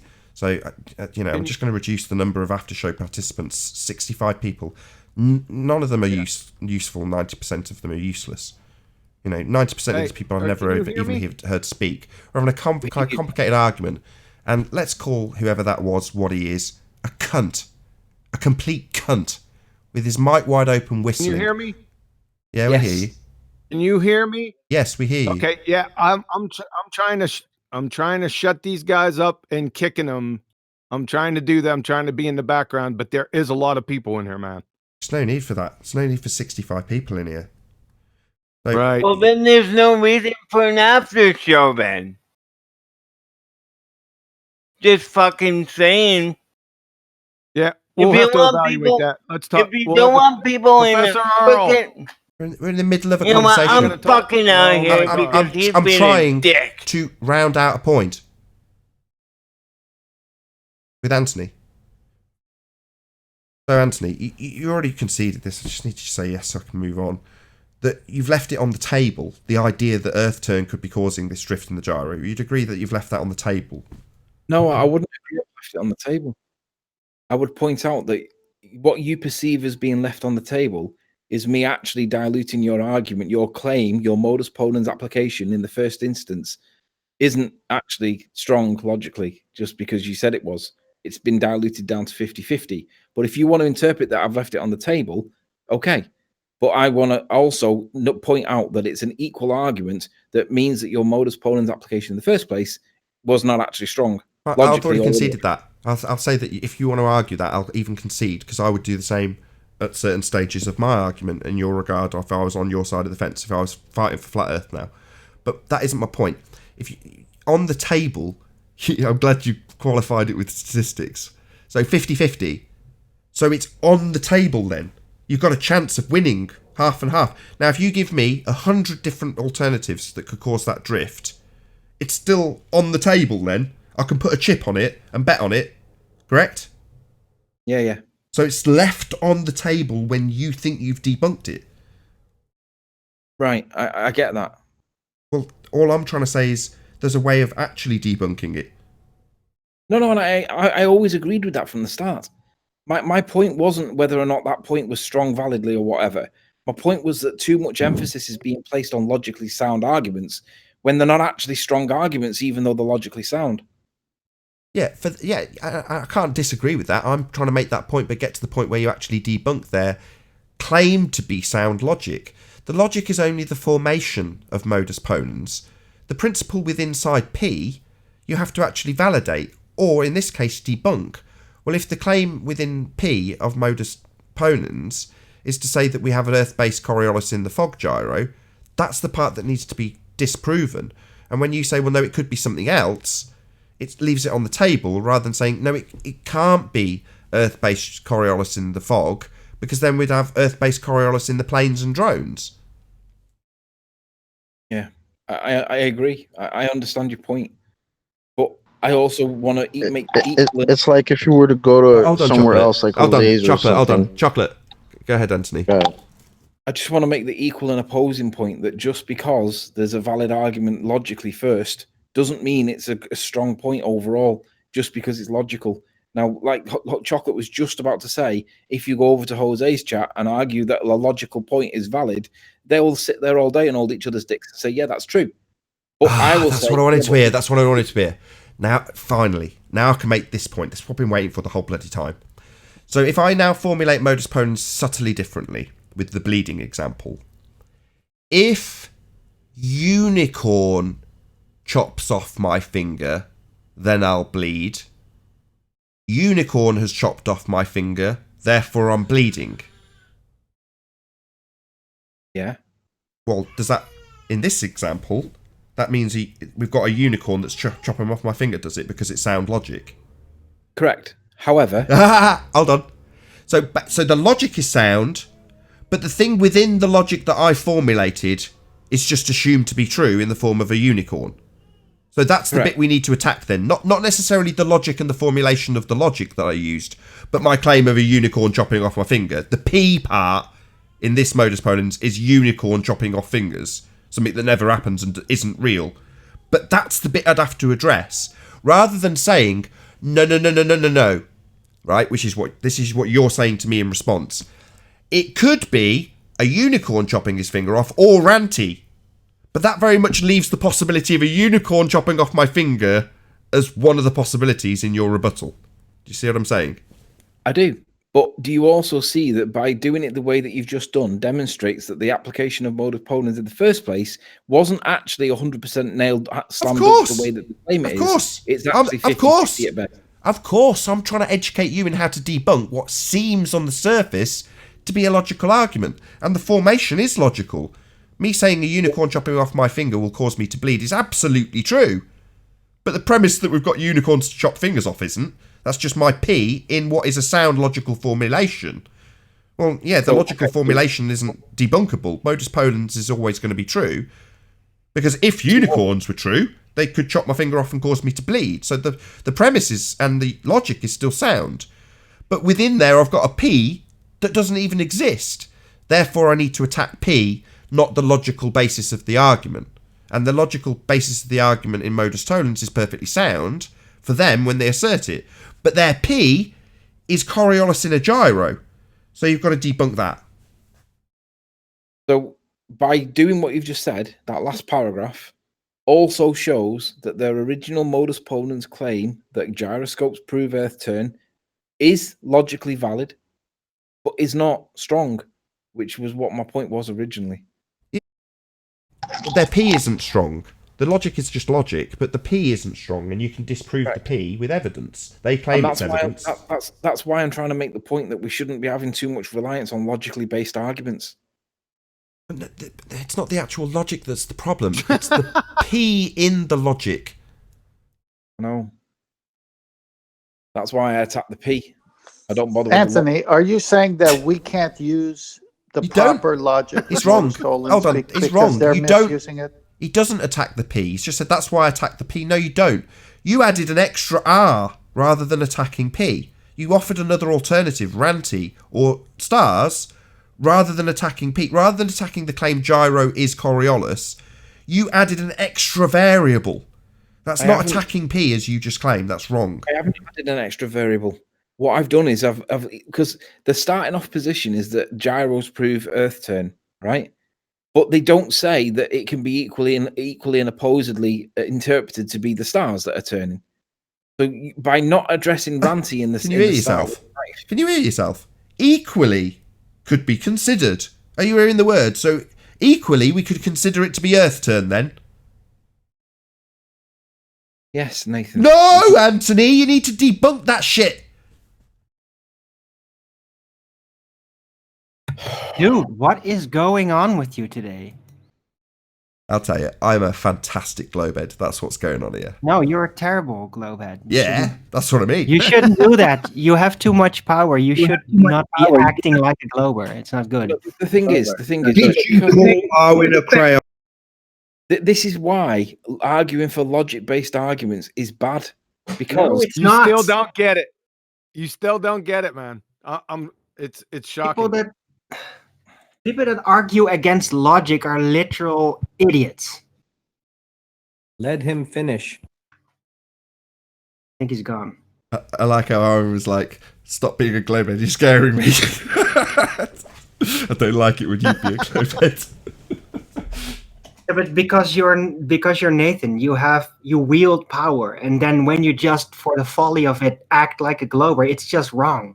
We're talking about it's like He-Man. something. There's a disturbance in the force. It's just not. What are you talking about? As soon as he formulated that crap, I debunked it by telling him there's no fucking rotation underneath everything else. Yeah, Chocolate got it. Yeah, but what are you talking about? Ron and Tony. That's Riley. That's not. Yeah, but Riley does that shit when other people pretend to be globeheads, and then it goes into a paradox. It's annoying. No, it's fair enough. QE assessed it perfectly at the beginning. Anthony would rather argue about gravity. So when we were into the thick of this, he even did it. He's like, no, if you go back to my egg example, he's like, niggers. So yeah, he'd rather argue about gravity, and he said that to me from the off when I was doing it. He's like, I'm sick of it. I hate Coriolis, and he does, and therefore it pisses him off when it comes to part of the argument he hasn't fully debunked because he doesn't want to be arsed with it. So he can just hand wave it for the reasons he's given, and he'd be right to do so. He could, claim victory at the end of that. And he wouldn't be wrong in doing so, but it doesn't change the fact that the possibility of Earth turn still left on the table, and that's my point, and people will hold that very close to their heart. Nathan, what I was trying to say is that you don't abandon logic because somebody misused it in a modus tollens. You uncover it like you were trying to say. I am a Who's this with the soundboard now? He's been banned. That's who it is. Keep on coming in here. Is Keep on this still coming in the here. show, Make by the my way? day. It will be. I'm just waiting for Andy to give me the word that he wants to have the bootleg version, and I'll start recording and he can start. Oh, I can start recording. I'm back from a newspaper round, so. What are you up to, Ranty? Who was hoping to get the bootleg version of this? Well, it's Wednesday, so I'm he kicking should him be out. getting it. He's on mute, I'm by the way. kicking him out, but it's hard. You're right. There's a lot of people in here, man. It's hard for me to control this. Yeah, exactly. I think it's just too many. I think it needs to be like 40 people. That's a lot of people. Just think of sort of Maybe classroom 30. sizes. The maximum sort of people in a class you could probably control as a teacher is probably about 40 kids. Wow. Yeah. Let's talk about that. 40 kids, one gauge. That's going to be a problem. One gauge? Yeah, one channel for the sound to come through. In a class, yeah, you can actually literally hear other people talking through one another. On the internet, that's going to be tough because you can only probably hear one person at the same time. So even if everybody overtalks one another. Well, they were allowed to. I've probably got a very poor comparison because they were allowed to beat you back when I was at school. So if you were falling asleep, you'd find a piece of chalks lodged in your head as you woke up abruptly. You know what I mean? Right. Yeah, or the teacher would tell me, Arwin, well, I didn't actually use that name, but are you not paying attention? Is this boring? Then I would wake up quickly and then completely recite everything the person's been saying and then go back to sleep. But that really happens sometimes.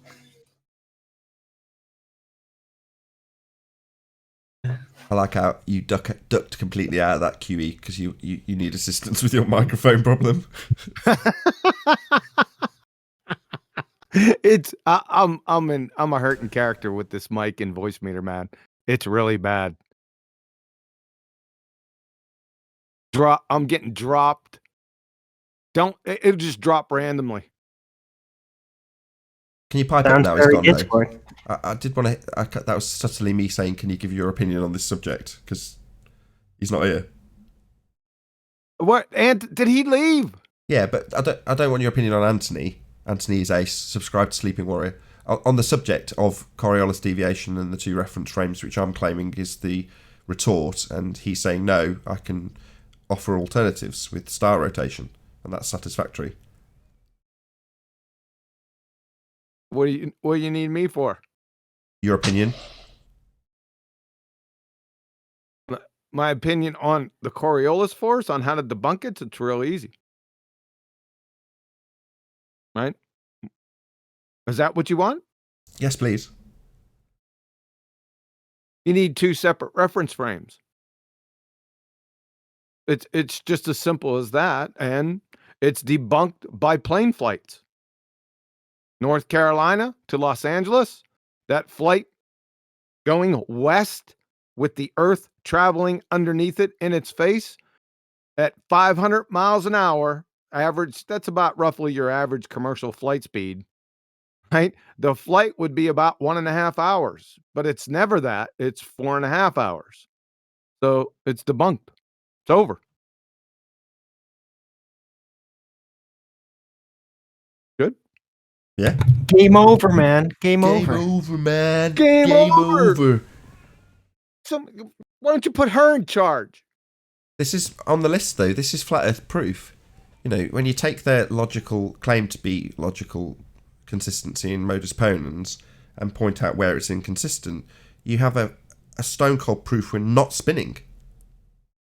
Because if Earth is spinning, you must have Coriolis effect. It is as simple as that. So, by proving you don't have Coriolis effect, you're essentially not just leaving it on the table, you're disproving axial rotation by proving we have no Coriolis deviation.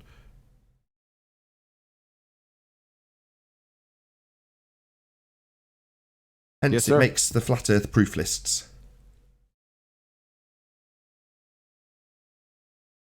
That was fun, though.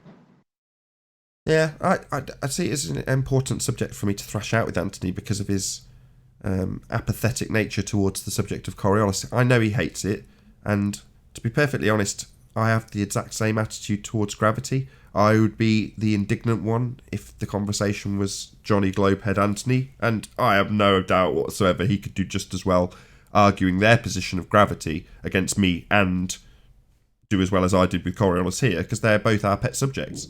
His little baby's gravity, mine is Coriolis. Not through want or desire. I actually despise the subject. I hate it. It's my least favourite of all of them in terms of how convoluted it gets argued by their side. But there's a very quick and easy way of debunking it. Coriolis effect is 2 reference frames. We don't have them on Earth. Or flights would be reduced in travel time west, or drones would drift exactly as they do on roundabouts. So, you know, we don't have it, therefore we're not spinning. You can apply the same logic, and it's important that people understand that so they can debunk the idea of axial rotation, or any claims that come from pendulums or gyros that it does prove that. Right. Can I get back to that argument, because I wasn't allowed like a word in an hour ago? Yeah, go ahead. Concerning that entire nonsense about the was it ring laser gyro? Was it, or was it? That was it, right? RLG, right? Was it the other one? Fiber optics. Fiber optics gyro. So FOB, right? FOG, fog. Silence. Yeah, right. Right. So it's not a fog gyro because that means it's a fiber optic gyro for starters. It's very stupid to hear that constantly. And every time somebody brings that up as a supposed axial rotation of any type, well, you can put a consequent to that, and that is if that is actually rotating due to axial rotation, then everything should be rotating similarly. And well, from what I've gathered, the other types of gyroscopes, especially the physical one, don't do that. So that immediately, it's basically the black swan to Coriolis concerning gyros. If one gyro drifts because of the rotation, then all gyros must drift because of the rotation. And there would be other orientating consequences as well, because it have to drift in a very specific way and not just perpendicular to the Earth. It wouldn't matter. I wanted to insert that for a moment. Every time somebody brings it up, you can immediately just crack it open. It wouldn't matter at all because it would be the same debunking that Nathan gave on the previous gyro would be the same as to the mechanical. Instead of arguing within what gyros do, you just say, oh, okay, so you're claiming that the Earth is spinning. Oh, you got to have two reference frames. And that is technically very correct. But you can take one little step beyond in their pseudoscience pseudoscience quick assumption-based logic world and basically draw the consequence. Like, oh, really? So you think that's rotating because of the Earth spinning? Well, if that would be the case, then all those things, anything related to that must be doing the same thing. All gyros must have that drift. And they don't. It's just the fiber optics gyro that does it. So that's a gyro you got there? I'm watching the World Health Organization talk about the virus with a flat Earth map. Right. It's not flat Earth related. I just asked him a question, Arwen. Sorry. What the hell? I was in the middle. I wasn't in the middle of my point still. We heard your point. You made it. Right. But I'd like to keep on emphasizing, had to shut up for an hour. And now I'd like to make my point about it because I think it's really good because of the natural consequence. It is so straightforward that you don't have to be an expert at anything and you'll still get that. It is so basic that we can relay that point to everyone. It's that basic. You don't have to say, oh, scientific proof. That doesn't say anything to most people. But if you just say, look, if that gyro is proof of rotation, that means that all gyros must rotate. And they don't. Done. Everybody can get that. Everybody. And if the Earth is rotating under a gyro, it would have to rotate under everything else, right? Well, yes. But so even if you don't know how a gyro works, you know what planes do, you know how they work, and you know that debunks gyro. Right, they have gyros in them. Yeah, exactly. And not the drifting kind, by the way, because if it would drift, that would actually get in the way of the function that it is there for. So they use physical gyros because they don't drift, because they're stable. And they are used because they are stable. Their stable factor is what makes them so damn reliable. That's why they use them in the first place. So yeah, fiber optics gyro, they spin, they drift, as they call it. The other types of gyros don't. And if the Earth was spinning because the fiber optics gyro had drift, then all types of gyroscopes would have that drift, and they don't. Done. Or alternatively, if we demonstrate a Earth that turns underneath the fiber optic gyro, then it would also turn underneath planes and helicopters and drones and anything that left the non-inertial spinning reference frame that Earth is claimed to be. However, we don't experience reduced flight times. We don't experience drones that drift. So therefore, we haven't got two separate reference frames as asserted by the fiber optic or any other gyroscope or a pendulum or anything that's claimed to demonstrate two reference frames and a Coriolis effect that we don't experience. With that, I'm going to say a huge, massive, enormous thank you to all of you who did tune in on the Nathan Oakley premiering stream, for hopefully smashing the super chat, liking, commenting, sharing, subscribing, and all that good stuff. Be sure to check out nathanoakley.com and the Flat Earth Debate Forum to keep up to date with the community debate. A massive thank you to all of today's G+ and Discord panels for making this after show possible. I've been Nathan Oakley, and I'll see you all in the next video. Oh, what a day! What a lovely day!